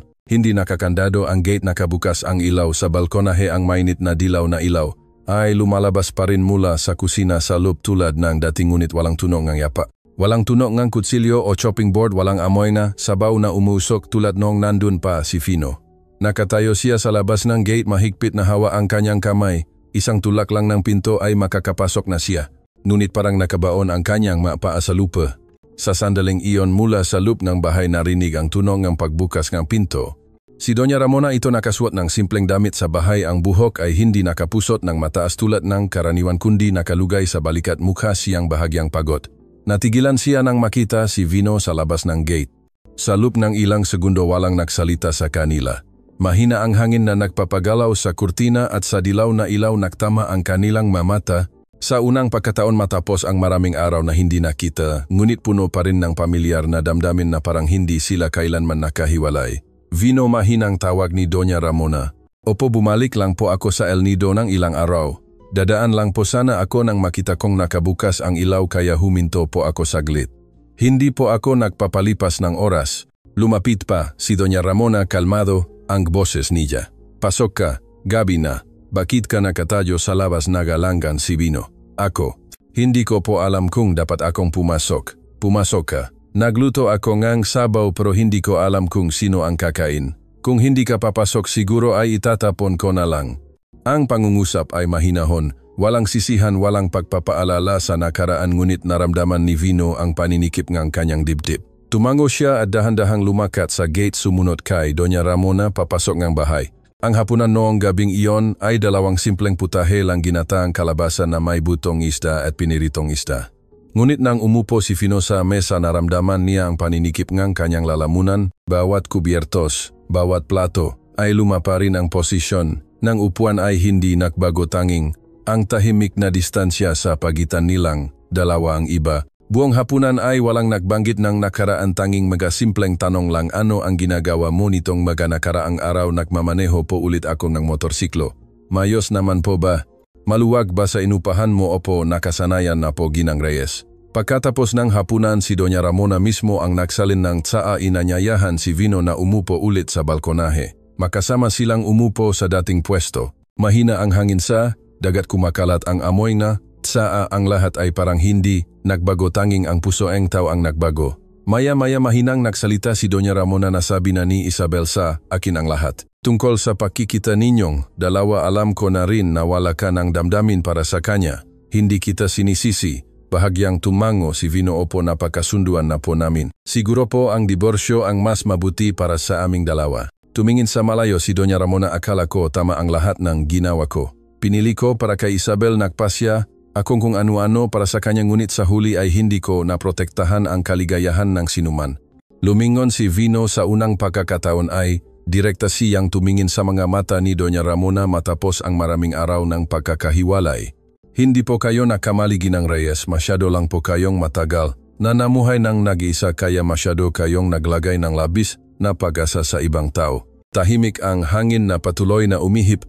Ang dagat ay patuloy na umaalon na parang nagpapagaan. Maya-maya inilapa ni Doña Ramona ang tasa nga Sa mesa malalim ngunit malinaw ang boses. Maari ka bang manatili ngayong gabi? Natigilan si Vino manatili. Bilang isang kaibigan iyon lang walang higit pa walang titulo walang paglampas sa hangganan. Gusto ko lang na may makasama akong kumain ng almusal marinig ang pagbukas ng pinto sa hapon upang malaman na hindi pa ako masyadong matanda para mamuhay ng mag-isa habang buhay. Ang pangungusap na iyon ay nagpasikip sa dibdib ni Vino, hindi siya agad sumagot. Sa kanyang puso lahat ay umikot ngunit ang pinakamalinaw na bagay ay gusto niyang manatili hindi para ulitin ang pagkakamali kundi para maging suporta sa babae na matagal nang nabuhay sa likod ng huwat na lakas. At nang gabing iyon natulog si Vino sa kanyang lumang silid sa lumang kutson ngunit ang kanyang tulog ay hindi naguluhin tulad ng dati.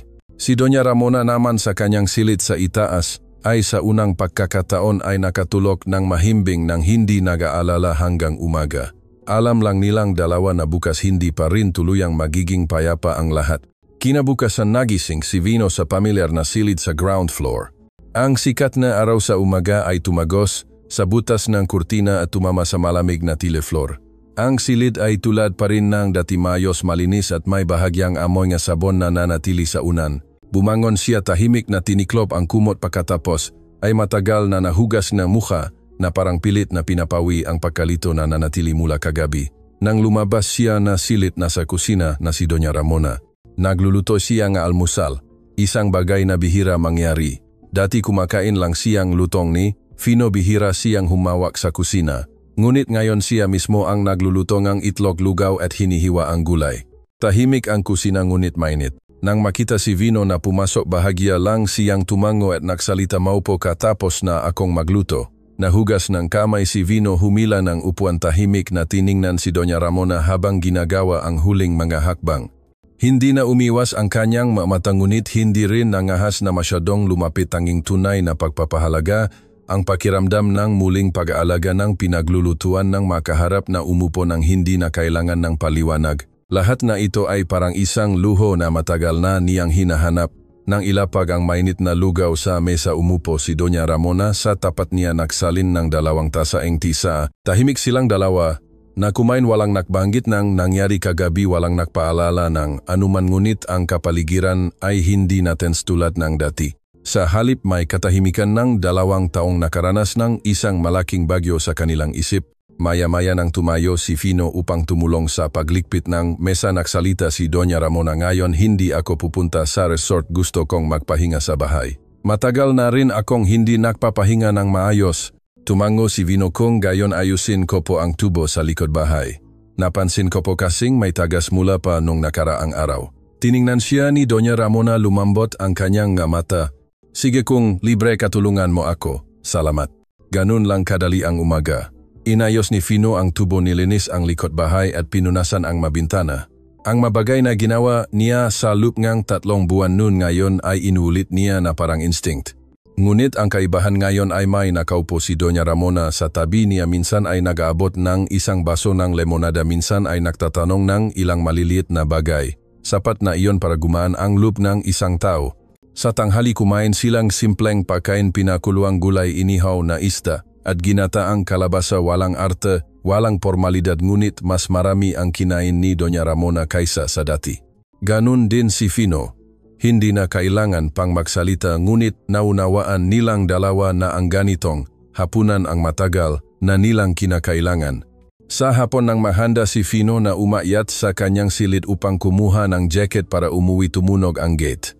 Ako na po ang magbubukas mabilis na sabi ni Vino. Lumabas siya sa bakuran upang buksan ang gate. Nakatayo sa harap ng gate si Isabel ang anak ni Doña Ramona ang kanyang asawa na may maliit na maleta sa tabi. Nakasuot siya nga pantalong pang-opisina. Puting kamiseta nakatali ng maayos ang buhok may bahagyang gulat sa kanyang mata nang makita si Vino na naroon pa rin. Bahagyang natigilan si Vino at umusok sa gilid. Ay dumaan lang po ako paalis na po ako. Hinila ni Isabel ang maleta mabilis na sinulyapan ang bakuran pagkatapos ay tumingin sa beranda kung saan nakatayo. Si Doña Ramona hawa ang rehas hindi malaman ang emosyon sa kanyang mukha. Hindi po sinabi ni Mama na nandito ka pa pala. Mabagal na sumagot si Doña Ramona bakit ko pa kailangan sabihin. Hindi mo na siya asawa kaya hindi ko na kailangan sabihin. Bahagyang natigilan si Isabel ngunit pagkatapos ay mahina siyang ngumiti. Kaya pala tinanggap na ni Mama ang lahat ha, biglang bumigat ang hangin. Susubukan sanang magsalita ni Vino ngunit pinigilan siya ni Doña Ramona sa isang pagiling na ulo. Dahan-dahan siyang bumaba sa hagdan malalim ngunit malinaw ang boses mabuti na lang at umuwi ka hindi na kita kailangan. Ngunit sasabihin ko sa iyo wala na akong lakas para gampanan ang papel ng tagapagpapanatili ng kapayapaan para sa sinuman. Kung mananatili ka mamuhay ka ng maayos at kung sa tingin mo ay hindi ka bagay umalis ka na. Pagod na ako. Tiningnan siya ni Isabel may bahagyang galit sa kanyang mata may bahagyang sakit ngunit pagkatapos ay lumambot din. Pagod ka o pilit mong pinipigilan ang isang tao na pumalit sa akin ang pangungusap na iyon ay parang isang patalim na umikot sa puso ng tatlong tao. Hindi sumagot si Doña Ramona. Yumuko si Vino walang sumagot. Maya-maya si Isabel mismo ang bumali sa tensyon na katahimikan. Sige, ayoko, nang makipagtalo uwi ako para kumuha ng ilang gamit at alis na. Pagkatapos ay hinila niya ang maleta at dumiretso sa itaas determinado ang bawat hakbang. Naiwan si Doña Ramona at Vino na tahimik na nakatayo sa bakuran. Malakas ang hangin sa dagat sa hapon nagdadala na amoy ng alat. Sa puso ng bawat isa ay may iba't ibang bagyo na hindi maingay ngunit matagal at alam nilang talagang magsisimula na ang bagyo dito. Ang tuno ng yapa ni Isabel ay umalingaw-ngaw sa hagdanan bawat tuno ay parang bumibigat sa puso ni Doña Ramona. Nanatili siyang nakatayo sa bakuran mahigpit na magkahawak. Ang kanyang makamay nakatingin pa rin hanggang sa mawala ang kanyang anak. Si Vino naman ay tahimik na nakatayo sa isang sulok hindi alam kung alis o mananatili at mas lalong hindi alam kung ano ang sasabihin sa sandaling ito. Maya-maya lumingon si Doña Ramona kay Vino. Walang sisihan walang lungkot sa kanyang mamata tanging pagod lang ang malinaw na nakikita sa gilid ng kanyang mamata. Umuwi ka na ako na ang bahala sa problema namin ng anak ko. Bahagyang tumango si Vino. Ayaw niyang umalis ngunit ang manatili sa ngayon ay parang nagdaragdag lang ng gasolina sa apoy. Tumalikod siya at lumakad papunta sa gate ngunit pagkatapos ngang ilang hakbang narinig niya ang malakas na sigaw mula sa itaas. Mama natigilan si Vino lumingon. Tumingin si Doña Ramona sa hagdanan. Nakatayo roon si Isabel hawak ang isang folder na mga dokumento na mumula ang kanyang mukha sa galit. Ito ang deed of absolute sale ng villa na ito. Pinirmahan mo na. Itinaas ni Isabel ang mapapeles matinis ang boses niya. Nagbuntong hininga si Doña Ramona kalmado ang boses. Pinirmahan ko iyan nung nakaraang buwan iniwan ko iyan para sa iyo. Nasa pangalan mo na ang titulo. Ngayon pansamantala akong maninirahan sa pangunahing bahay hanggang sa dalhin mo si Vino. Para manirahan dito balak mo bang gawing bagong tahanan ang bahay na ito? Ang maikli at galit na pangungusap ay pumutol. Sa katahimikan sa bahay. Natigilan si Vino nanlaki ang kanyang nga mata. Si Doña Ramona naman ay nanatili pa ring kalmado dahan-dahan lang siyang nagsalita hindi ako makakasama sa sinuman. Nanatili ako dahil wala na akong ibang lugar na mas pamilyar. Bumaba si Isabel ngang ilang baitang may luha sa kanyang mata. Akala mo hindi ko alam ang lahat mula nang magsama kayo ni Vino kumalat na ang sismis sa buong subdivision. Hindi mo ba naisip ang tungkol sa akin?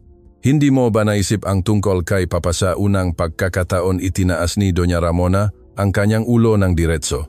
Tiningnan niya ang kanyang anak ng matagal bumaba ang boses niya ngunit puno ang pinipigilang sakit. Naisip ko ang lahat Isabel. Naisip ko ang tungkol sa iyo sa tatay mo sa masismis sa labas ngunit naisip mo ba kailanman ang tungkol sa akin sa loob ng 10 taon mag-isa akong namuhay sa malaking bahay na ito araw-araw ay tinatanong ko sa sarili kong kailan matatapos ang kalungkutan na ito. Natigilan si Isabel hindi niya namalayan na umiyak na siya. Lumapit si Doña Ramona ng ilang hakbang kalmado pa rin ang boses ngunit nanginginig ang kanyang labi. Hindi ako nakamali at hindi rin ako umibig. Pinahahalagahan ko lang ang isang taong namumuhay ng maayos, isang taong nagpaparamdam sa akin na hindi ako walang silbi, isang taong nagpapaalala sa akin na dati akong babae na alam ko kung ano ang pag-aalaga. Iyon lang. Nang matapos ang pangungusap lumubog sa katahimikan ang lugar. Ang hangin mula sa likod bahay ay umihip nagpagalaw sa puting kurtina sa bintana ng sala. Ang tiktak ng orasan ay parang nagmamarka ng bawat segundo ng katahimikan sa pagitan ng magina. Hindi na makatayo si Vino. Lumapit siya nag-alangan na nagsalita Isabel, hindi ito tulad ng iniisip mo. Hindi ko kailanman nilampasan ang hangganan ako at ang mama mo pinigilan siya ni Isabel, nanginginig ang boses niya alam ko. Hindi ko kailanman inisip na masama ka ngunit hindi ko ito matanggap. Hindi dahil sa selos kundi dahil sa aking ina ang taong akala ko ay pinakamatatag ay maaring maging ganun kahina. Pagkatapos ay lumingon siya kay Doña Ramona, alam mo ba kung gaano ako nahihiya hindi dahil sa may mahal ka kundi dahil sa itinatago mo. Itinatago mo sa akin, itinatago mo sa iyong sarili.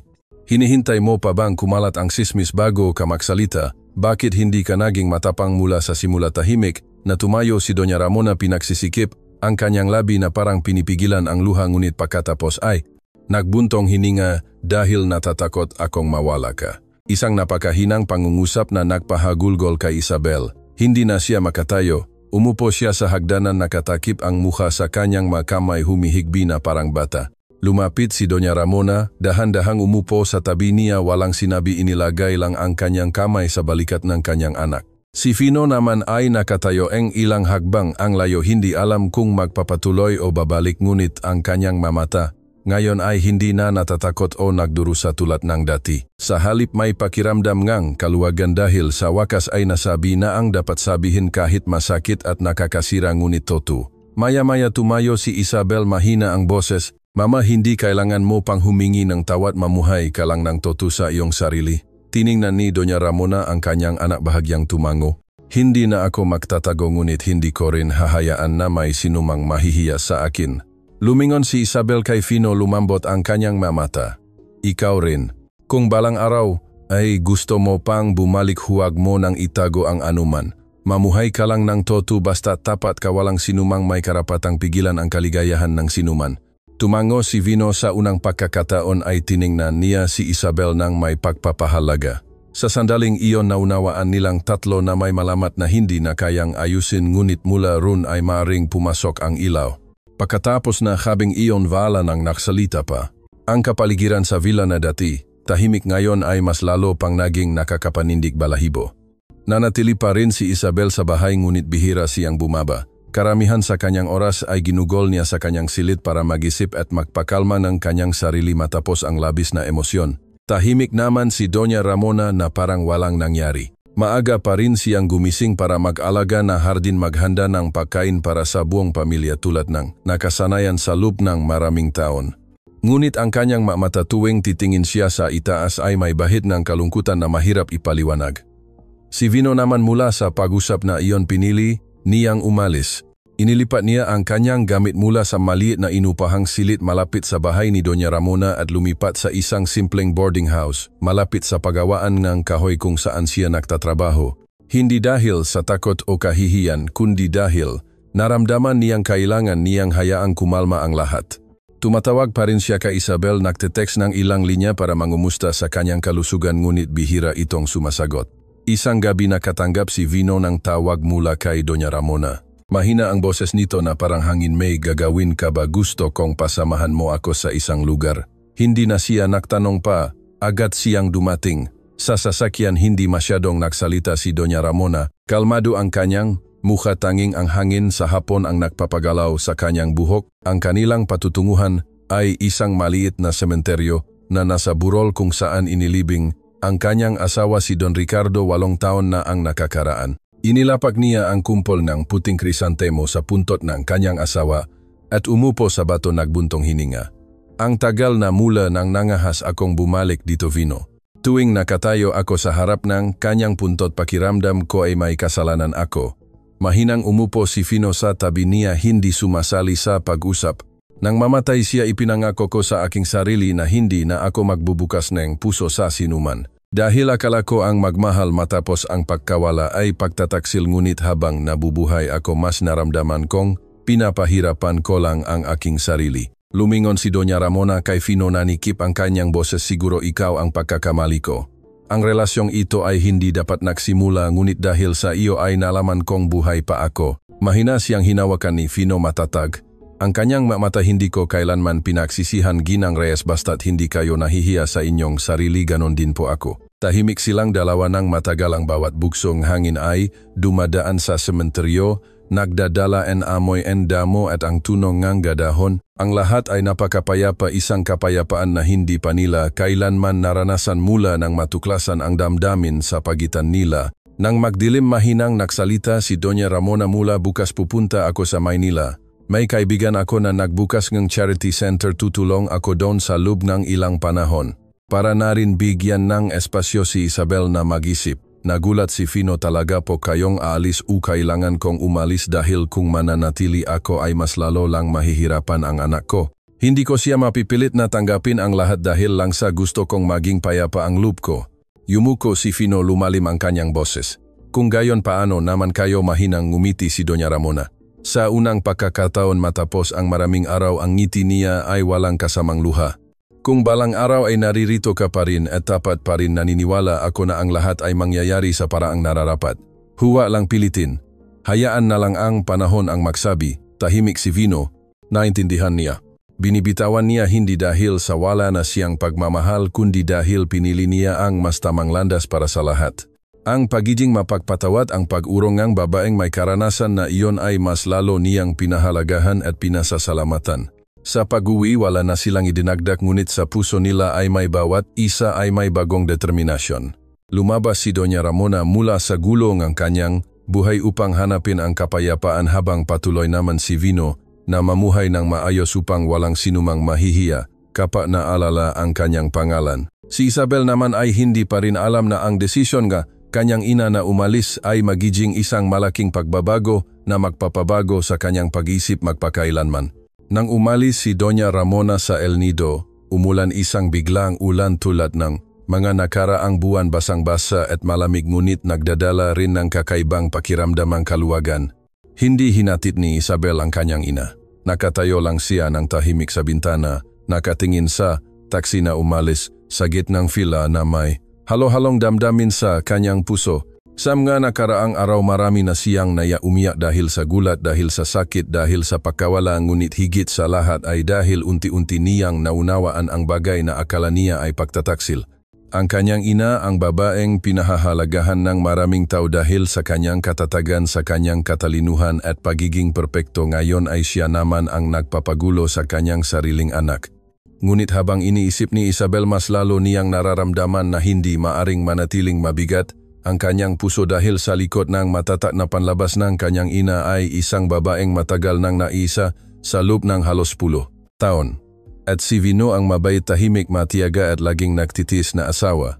Alam ni Isabel na mula nang magsama sila hindi niya kailanman nabigyan ng isang buong araw ng kaligayahan. Ang pressure mula sa pamilya ng asawa, ang pagkakaiba sa edukasyon, yaman at kahirapan ay laging nagpapatingin sa kanya bilang isang pabigat kaysa isang kasama.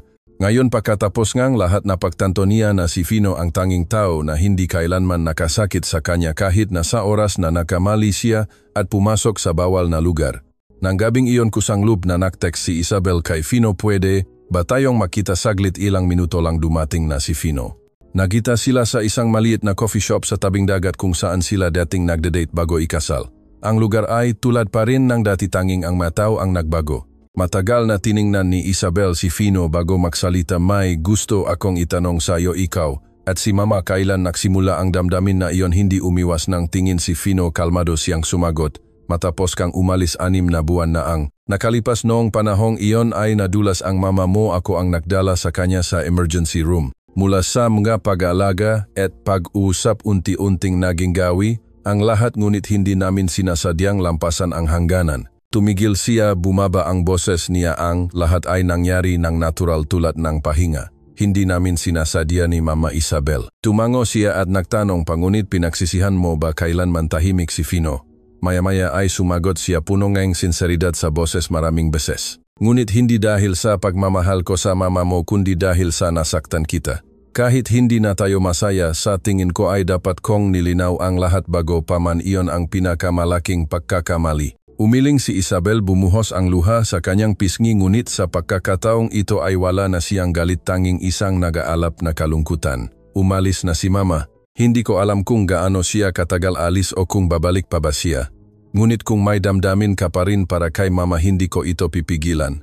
Kung mayroon ka pa ring damdamin para sa akin, sabihin mo ng malinaw. Nagulat si Fino sa sinabi nito. Hindi niya inakala na ganun ka mapagpatawad si Isabel. Ngunit pagkatapos ay dahan-dahan siyang umiling, minahal ko si Isabel. Napakarami ngunit ang puso ng tao ay minsan hindi sumusunod sa isip. Ngayon ang tanging gusto ko ay mamuhay ka ng hindi na magdurusa pa sa mga kaguluhang ito. Tiningnan siya ni Isabel sa unang pagkakataon sa loob ng maraming taon bilang isang matanda determinado at tapat. Kung gayon ano ang balak mo mananatili ako sa El Nido magpapatuloy sa pagtatrabaho. Tungkol naman sa akin at sa mama mo hayaan na lang ang panahon ang sumagot. Ngunit kung balang araw ay babalik si mama at napatawad mo na ituring mo na lang ang lahat bilang isang lumang kwento. Huwag mo nang hayaang pahirapan ka pa nito. Tumango si Isabel. Malakas ang hangin sa dagat nagdadala ng amoy ng alat at tunog ng alon na humahampas sa baybayin. Tumayo siya lumakat ng kaunti pagkatapos ay lumingon at nagpasalamat kay Vino sa pagiging tapat sa kanyang sarili. At pagkatapos ay lumakat na siya ng hindi lumilingon.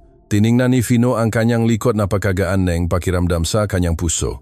Sa gitna ng mga problema at pagdurusa sa huli ang kanilang napapanatili ay ang pagiging tapat sa isa't isa. Matapos umalis sa El Nido pinili ni Doña Ramona na mamuhay ng tahimik sa isang maliit na coastal town sa Mulanay, Quezon kung saan walang sinumang nakakakilala sa kanya bilang dating sikat na real estate magnate o ang babaeng nahulog sa kontrobersya dahil sa kanyang nakakagulat na relasyon.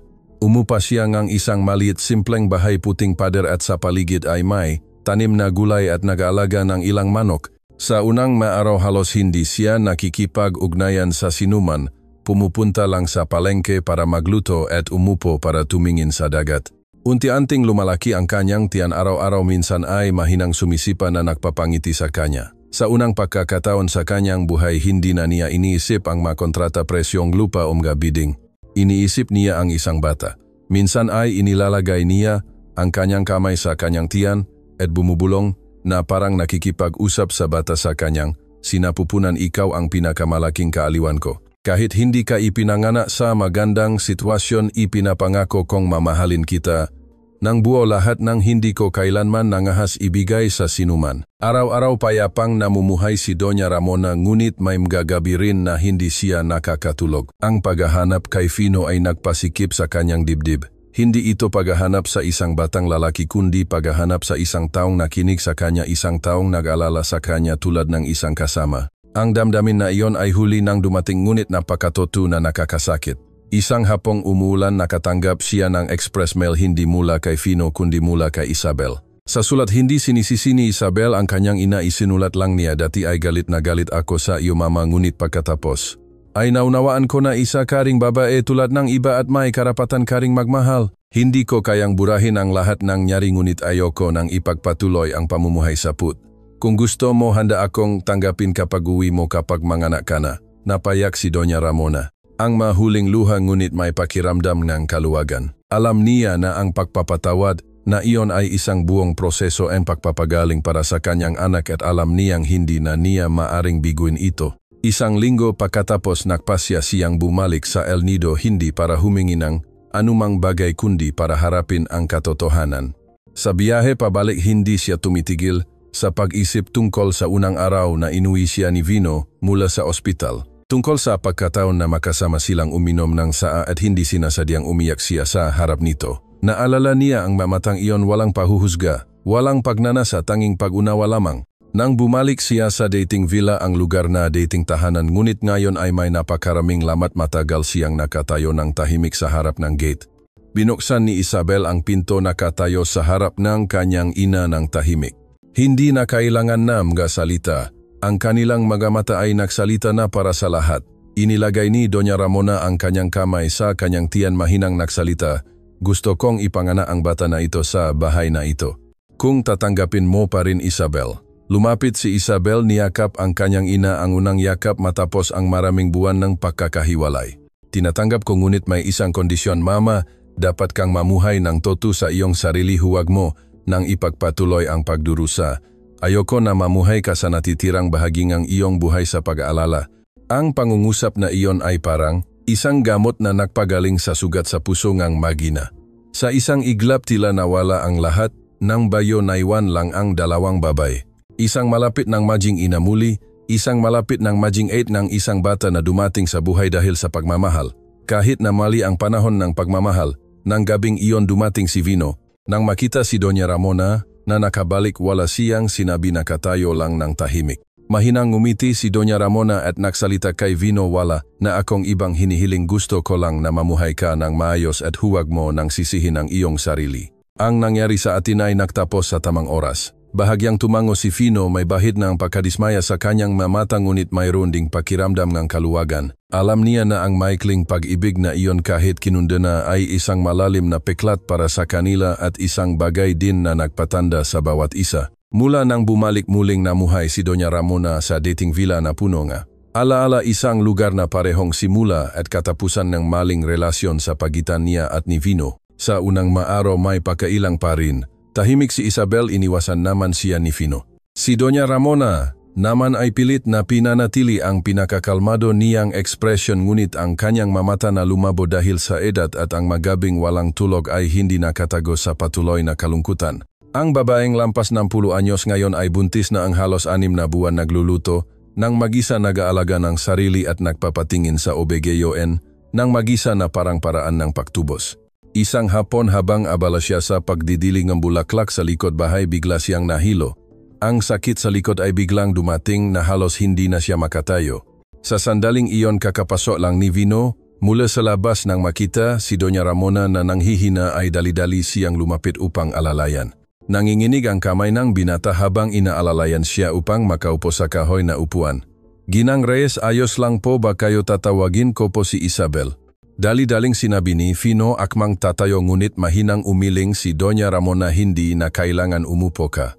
Hindi kita sinisisi. Sa halip nagpapasalamat ako na pinanumbalik mo ang aking buhay, sadyang napakalaki lang ng halaga. Tahimik si Vino, namumula ang kanyang mamata pagkatapos ay bahagyang tumango na parang isang bata na nahuli sa kanyang pagkakamali. Nanginginig ang kanyang boses, kung mababalik lang po ang panahon, hindi na po ako papasok sa salanong araw na iyon, hindi na po kita makikitang umiyak at hindi na rin po kita dadalhin sa ospital. Umiling si Doña Ramona, itinatago ang kanyang mga matang puno ng awa, pagkatapos ay dahan-dahan siyang nagsalita, ngunit kung hindi nangyari ang araw na iyon, isa pa rin akong tahimik na anino sa bahay na ito at ikaw naman ay isang nalilitong binata na namumuhay kasama ang isang asawa na hindi mo kailanman maabot. Ang masalitang iyon ay mapait ngunit totoo. Hindi na sila pilit na nagpapaliwanag at hindi na rin nagpipigil. Natututo na lang silang tanggapin. Pagkatapos ng pag-uusap na iyon, nagbago si Vino. Hindi na siya umiwas. Tuwing hapon ay tahimik siyang pumupunta sa palengke para bumiling gulay. Minsan ay nagdadala rin ng ilang prutas na gusto ni Doña Ramona. Nakikita ni Isabel ang lahat ngunit hindi siya nagre-react. Tila pagkatapos ng lahat naunawaan niya na ang galit ay hindi magpapagaan ng kanyang puso. Ang pagpapatawad ay hindi para sa iba kundi para sa kanyang sarili. Isang gabing malakas ang ulan, naramdaman ni Doña Ramona ang pananakit ng kanyang tiyan. Agad na dinala ni Isabel ang kanyang ina sa ospital. Dali-dali ring sumunod si Vino. Kahit hindi pa panahon ng panganganak, sinabi ng doktor na may banta ng premature labor. Naguguluhan silang tatlo sa puting silid, ang malamig na ilaw ay nagpapabigat sa lahat ng emosyon. Nakahiga sa kama, hinawakan ni Doña Ramona ang kamay ni Isabel at mahinang nagsalita, kung may mangyari sa akin anak, pakyakap ang batang ito. Alam kong hindi ako karapat-dapat ngunit naniniwala ako na mamahalin mo ang batang ito na parang sarili mong dugo. Napayak si Isabel. Walang sinumang naakala na pagkatapos ngang lahat ng nyari, ang pagmamahal ngang ina ay maari pa ring magtagumpay at magbigay ng pag-asa. Tumango lang siya, hinigpitan ang hawak sa kamay ng kanyang ina. Kailangan ninyong mabuhay para ipanganak ang bata, walang sinuman ang makakapalit sa inyo. Pagkatapos ng ilang oras ng pagmamanman, unti-anting naging stable ang lahat. Ligtas pa rin ang sanggol sa sinapupunan ng kanyang ina, ang bantang premature labor ay humupa na parang isang malupit na pagsubok na tadhana, ngunit ang sandaling iyon mismo ang nagbikis sa 3 taong akalay hindi na magkakasundo. Sa isang hindi mapuputol na bikis ang buhay. Kinabukasan nagising si Doña Ramona. Sa labas ngang bintana sumisikat ang araw. Nakita niya si Isabel na nakatulog sa upuan habang si Vino naman ay nakasandal sa dingding, nakasuksok ang kamay sa bulsa, kampantalon, nakatingin sa ibong lumilipat sa bintana. At sa sandaling iyon naunawaan niya na hindi na sila 3 makaibang tao kundi bahagi na kwento bawat isa, hindi maalis ngunit hindi rin may tatanggi. Nang umagang iyon, matapos ang mahabang gabi sa ospital, inilipat si Doña Ramona sa isang recovery room. Ipinagbilin ng doktor na panatilihin ang kanyang emosyonal na kalagayan at iwasan ang anumang paggalaw dahil sa panganib ng premature labor. Mula nang siya ay maospital nagbago ang kapaligiran sa bahay. Si Isabel ay tila nabuhay muli ang dati nilang pagmamahalan ng kanyang ina dahan-dahang nag-alaga sa kanya bawat kutsara ng lugaw bawat bason gatas. Si Fino naman ay tahimik na naglilinis, pumupunta sa palengke nagluluto at maging siya mismo ang naglalaba ng damit ng kanyang biyenan. Walang sinuman ang nagsasabi, ngunit naunawaan nilang tatlo. Ang lahat ng nangyari ay lumampas na sa hangganan ng tama at mali. Ngayon isang bagong buhay na lang ang malapit ng isilang na kailangan protektahan. Ngunit sa labas ng gate ng villa, nagsimulang umusbong ang problema. Hindi malaman kung saan nakmula kumalat ang balita na buntis si Doña Ramona sa buong subdivision at para sa isang babaeng lampas 60 anyos at biyenan pa ang isang binata. Ang kuwentong iyon ay hindi naiba sa isang bomba nga media sa gitna ng El Nido. Nagbubulungan, nagdidiskusyon, naghuhula ang mga tao. May nagsasabing anak daw iyon ang isang mayamang negosyante. Mayroon ding malupit na nagsasabing kita mo naman sa mukha. Isang umaga habang naglilinis ng bahay si Fino tumunog ang gate. Lumabas siya at nakita ang tatlong kapitbahay na naghihintay mapanuri ang kanilang mamata. Ay, si Fino pala, akala ko kung bakit hindi nakikita si Ginang Ramona. Nitong nakaraang araw sabi nila buntis daw ang biyenan mo, totoo ba iyan nag-alangan? Si Fino hindi pa nakakasagot, lumabas si Isabel at matatag na nagsalita. Pribado po ang aming buhay, sana po ay huwag na kayong masyadong makialam. Nagpapasalamat po ako sa pagiging kapitbahay ninyo, ngunit kaya po ang aming pamilya na alagaan ang sarili. Nagalit ang tatlong babae at umuwi, ngunit ang mga matang usisero ay nanatili sa bahay mula noon. Ang pinakamalala ay nang sinadya ngang isang lokal na social media reporter na kuha ng litrato si Doña Ramona habang dinadala siya ni Vino sa kanyang check-up. Malabo ang litrato, ngunit malinaw pa ring nakikita ang kanyang tiyan kasama ang headline na real estate magnate 62 buntis sa gitna ng kontrobersya. Misteryosino ang ama ng sanggol na nagpagulantang sa El Nido. Mabilis na kumalat ang balita. Nahulog sa krisis ang buong pamilya. Umiyak si Doña Ramona ng ilang araw samantalang bala ni Vino na magreklamo sa barangay dahil sa libel. Ngunit pinigilan sila ni Isabel at pinayuhan. Kung mas lalo nating papalaking usapin, mas lalo lang nila tayong huhukayin. Kailangan lang nating mamuhay ng maayos, ang panahon ang magsasagot. Nang gabing iyon nakaupo si Doña Ramona sa sofa, hinahaplos ang kanyang tiyan, namumula ang kanyang mamata. Nakaupo si Vino sa tabi niya, hawa ang kamay niya na parang gusto niyang ibahagi ang lahat ng sakit. Nakaupo si Isabel sa tapat nila, kalmado ang boses ngunit punong lungkot. Pinag-isipan ko ng mabuti. Mama, ipanganak mo ang bata, hindi mo kailangang humarap. Ako at si Vino ang kukuha sa kanya bilang aming sariling anak. Sa papeles ako ang magiging ina at ikaw ay magiging lola tulad ng iba. Nanatili ang katahimikan sa silid ng matagal, pagkatapos ay napayak si Doña Ramona. Hindi dahil sa kahihiyan kundi dahil sa pagmamahal ng kanyang anak na lubos niyang nasaktan. Niyakap niya si Isabel at humihikbi na kamali ako. Ngunit hindi ko kayang mangarap na patatawarin mo ako. Sana lang ay hindi mo ako kamuhian habang buhay. Walang sinabi si Isabel, hinikpitan lang niya ang balikat ng kanyang ina. Umiyak din si Vino, halo-halong damdamin sa kanyang puso. Hindi niya may tatanggi ang kanyang pagkakamali, ngunit ngayon ang tanging alam niya ay mamuhay ng maayos hanggat maari sa dalawang babae na kasama niyang nagtataglay ng bunga ng kanilang pagkakamali. Napakasunduan nila, mula ngayon hanggang sa panganganak ang lahat ay dapat na lihim. Hindi lalabas si Doña Ramona at hindi tatanggap ng bisita. Sina Isabel at Vino ang gagawa ng lahat ng bagay. Tahimik na namuhay ang buong pamilya na parang iniwasan ang anumang gulo. At ang sanggol kapag isinilang ay magiging bagong pag-asa kahit na nagmula sa isang pagkakamali. Sa bahay na maraming beses nang umiyak, ngayon ay tahimik na parang pagsisisi. Ngunit ang katahimikan na iyon mismo ang magbubukas ng isang bagong pagbabago na hindi inaasahan ng sinuman. Nang gabing iyon, malakas ang ulan, kumikislap ang kidlat sa labas ng bintana na parang nagdaragdag ng pag-alala na bumibigat sa puso ng tatlong tao sa bahay. Nakahiga si Doña Ramona sa kama nang bigla siyang humawak sa kanyang tiyan na mutla. Ang kanyang mukha, ang sakit ay biglaan at mas matindi kaysa sa anumang sakit na naramdaman niya dati. Narinig ni Vino ang mahinang tawag mula sa silid ni Doña Ramona. Dali-dali siyang lumapit, nakita niya si Doña Ramona na namimilipit sa sakit, hawa ang kanyang tiyan, maputla ang mukha. Nagulantang siya. Ginang Reyes, ano po nangyari, masakit po ba, dadalhin ko po kayo sa ospital agad. Agad ding pumasok si Isabel, nakita ang kanyang ina na pinagpapawisan ng husto. Nagulantang siya at hindi na naghintay ang sasakyan. Fino, buhatin mo si mama, tatawag ako ang emergency. Hindi na nag-isip pa si Fino, agad niyang binuhat si Doña Ramona at lumabas sa gitna ng ulan. Mabilis na nagmamaneho ang kotse sa gabi, dumadaan sa mga kalsada na binaha. Sa kotse mahigpit na hawa ni Isabel ang kamay ng kanyang ina, nangingini sa pag-alala. Tahimik na nagsalita si Doña Ramona. Isabel, humihingi ako ng tawad, hindi ako karapat-dapat. Napayak si Isabel, hinaplos ang pawis sa kanyang ina. Mama, huwag na kayong magsalita pa, nagkamali tayong dalawa, ngunit kailangan ninyong mabuhay para sa bata, para sa lahat. Pagdating ng sasakyan sa harap ng ospital, nakahanda na ang emergency doctor. Agad na dinala si Doña Ramona sa operating room. 35 weeks na ang sanggol, premature, napakataas ng panganib. Nagmamadali ang manars, nakakunot ang no ng doktor.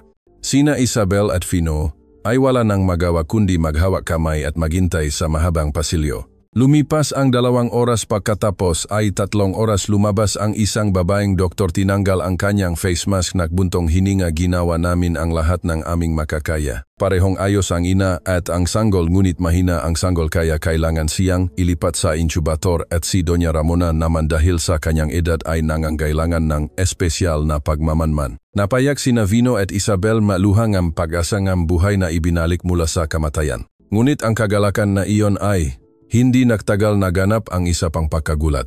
Nang dalhin ng nurse ang sanggol sa Neonatal Intensive Care Unit, isang hindi kilalang lalaki na nasa katamtamang edad, nakasuot ng suit at salamin ang biglang huminto. Hawak niya ang isang folder ng mga dokumento at isang power of attorney.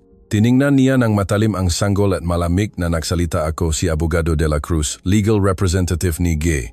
Enrique Reyes, dating asawa ni Ginang Ramona. Hinihiling namin na isagawa ang DNA test sa bata dahil sa hinala na may kinalaman ito sa mana. Nagulantang si Isabel, ano tumanggi si G. Reyes na tanggapin ang aking ina pagkatapos ang diborsyo. Ngayon ay gusto pa niyang makialam, hindi umurong ang abogado. Sa legal na batayan, hindi pa nila natatapos ang kanilang diborsyo sa Canada. Kung ang bata ay may dugo ni G. Reyes, may karapatan siyang magmana. Kung hindi, dapat handa ang pamilya ninyo. Ang balita tungkol sa insidente ay lihim na kinuhanan ng video ang isang nurse at in-upload sa internet. At sa loob lamang ng ilang oras, sumabog ang buong El Nido sa iba't ibang online forums. Ang balita na may headline na mayaman na U60 nanganak sa gitna ng Bagyo Misteryo. Sino ang ama ng bata, mabilis na kumalat. Nagalit ang publiko, walang sinumang nakakaalam kung ano ang nangyari. May nagsasabing anak daw iyon ni G. Reyes, ang mayamang negosyante. Mayroon ding naghihinala kay Fino, ang tahimik na mahirap na manugang. Maraming mapait na salita ang nagsimulang tumama kina Isabel at Fino. Hindi kaya si Fino, ang ama ng bata. Nakakagulat talaga kung ang biyenan at manugang ay makakaroon ng anak. Nakakaawa ang bata kung lumaki siya at nalaman niyang siya ay resulta ng isang incestuous relationship. Ang masasamang salita na iyon ay tumama sa tenga ni Isabel na parang libu-libong patalim. Nakaupo siya ng tulala sa pasilyo, nakatakip ang mukha sa kanyang kamay. Hinawakan ni Fino ang kanyang balikat at mahinang nagsalita, kung gusto mong umatras, naiintindihan ko. Nakamali ako. Nagtaas ng mukha si Isabel. Bumuhos ang luha, ngunit naniningning ang kanyang mamata ng may determinasyon. Hindi tayo magtatago. Masakit ang katotohanan, ngunit kung hindi natin poprotektahan si mama, sino ang gagawa? Kinabukasan, kusanglup na nagsalita si Isabel sa media. Hindi siya nagtanggi at hindi rin siya nagreklamo, isa lang ang kanyang sinabi, tinatanggap namin ang lahat ng pahuhusga. Ngunit sana ay hayaan ang isang bagong silang na bata na lumaki sa pagmamahal at hindi sa mapait na pahuhusga ng mundo. Ang pangungusap na iyon ay nagpatahimik sa libu-libong komento sa ilalim ng mga social media post, at isang bagay na hindi inaasahan ng sinuman ang nagsimulang magpabago ngang lahat. Isang linggo matapos ang panganganak, na natili pa rin si Doña Ramona sa ospital sa mahinang kondisyon, ngunit ang kanyang mata ay hindi na nagulantang tulad ng dati. Sa kanyang puso ngayon ay ang maliit na sanggol sa incubator sa kabilang bahagi ng salamin. Tuwing dinadalang ang nurse ang sanggol sa kanya para tingnan, naluluha siya. Napakaliit ng bata, kasinggaan ng dahon, ngunit dala nito ang bigat ng isang kwento na hindi kailanman nanaisin ng sinuman. Nanatili si Isabel sa Tabing ang kanyang ina hindi na malamig, hindi na sumisisi. Inaalagaan niya ang kanyang ina bawat kutsara ng lugaw bawat tulog. Gabi-gabi nakaupo siya sa upuan, hawa ang kamay ng kanyang ina, nagdarasal na lang na gumaling ito. Isang umaga dinala ng doktor ang resulta ng DNA test. Kinuha ni Isabel ang papeles, nanginginig ang kanyang kamay. Tumayo si Vino sa tabi niya ng tahimik. Mahina si Doña Ramona na tumingin sa kanilang dalawa. Humihingi ako ng tawad. Kung ngayon ay malalaman mo na ang totoo, sana ay patawarin mo ako. Kahit ano pa ang mangyari sa akin, gusto ko pa ring panatilihin ang bata. Kahit isang beses lang sa buhay ko, gusto kong makabangon muli. Walang sinabi si Isabel, binuksan niya ang papeles. Sa isang iglap tila tumigil ang lahat. Ang sanggol ay hindi may dugo ni G. Enrique Reyes. Naging tahimik ang silid. Mahigpit na hinawakan ni Vino ang kanyang kamay habang bumubuhos ang luha ni Isabel. Mama, hindi ko kailangan ang papel na ito para malaman kung kanino ang bata. Alam ko na nun pa. Ang sinabi ni Isabel ay nagpagulat kay Doña Ramona. Alam mo, nakita ko ang iyong mga mata na nakatingin kay Vino. Alam ko, ngunit hindi mo kailanman tinanggihan, hindi mo kailanman kinilala, at hindi rin ako nangahas magtanong dahil natatakot akong mawala ka magpakailanman. Ngunit ngayon ay naunawaan ko na wala ka ng ibang masasandalan. Isa ka lang babaeng nag-iisa. At si Vino naman ay isang lalaking masyadong kulang sa pagmamahal. Lumapit si Isabel at hinawakan ang kamay ng kanyang ina. Pagkatapos ay hinawakan din ang kamay ni Vino at inilagay sa kamay ng kanyang ina. Hindi ko pinapatawad ang ginawa ninyong dalawa, ngunit pinapatawad ko ang kahinaan ninyo dahil lahat ng tao ay may karapatang magkamali ng isang beses at magkaroon ng pagkakataong makabangon muli. Napayak sina Vino at Doña Ramona. Isang buwan pagkatapos nag-file si Doña Ramona ng petisyon para ilipat ang lahat ng kanyang ari-arian sa kanyang apo sa pagnanais na walang maiwan na anumang pera na may kinalaman sa kanyang sarili. Umatras siya sa mga proyekto nga, real estate, at namuhay ng tahimik sa isang maliit na bahay sa tabing dagat. Nagpasya si Vino na umalis sa El Nido, walang sinabi kay Isabel, iniwan lang ang isang sulat. Mamuhay ako ng marangal upang maging karapat-dapat sa pagmamahal na ibinigay mo sa akin. Ang bata ay pinangalan ng Hayun na nangahulugang pasasalamat sa gitna ng maraming tao. Inampon ni Isabel ang bata bilang kanyang kapatid na parehong pamangkin at pag-asa ng isang buhay na dati inaligaw. Pagkalipas ng maraming taon sa El Nido, may isang matandang babae na madalas umupo at magpinta sa tabi ng bato sa tabi niya. Ay isang 5 taong gulang na batang babae na tumatawag sa kanya ng inosenteng pangalan na Lola Mama. At sa isang malayong siyudad, may isang nasa katamtamang edad na lalaki na tahimik na nagtatrabaho sa isang pagawaan ng kahoy. Sa kanyang working table laging may litrato ng 3 tao. Isang babaeng masayang nakangiti, isang matandang ina at isang maliit na batang babae na malakas na nakangiti. Bagamat hindi mabubura ang mga pagkakamali sa buhay, ang pagpapatawad at kabaitan ay maaring makalutas ng lahat. Ang kwentong Yumanik sa El Nido ay hindi lang isang trahedya ng pamilya, kundi isang hubat na paglalahad ng mga kahinaan, mga nakatagong sulok ng puso ng tao, biyenan at manugang. Isang bawal na relasyon, ngunit sa likod nito ay ang kalungkutan, pagnanais na magmahal at mga tahimik na sakit. Gaano man kalaki ang pagkakamali, kung marunong kang tumigil at harapin ito ng may sinseridad, mayroon pa ring pagkakataon para magbago, at tanging ang pagpapatawad lamang ng mataong sangkot tulad ni Isabel ang makakapagbigay ng mas magandang katapusan sa lahat. Huwag kailanman magmadali na husgahan ang iba kung hindi pa natin sila lubusang naunawaan. Dahil minsan ang pinakakawaawang tao ay ang mismong taong nakamali.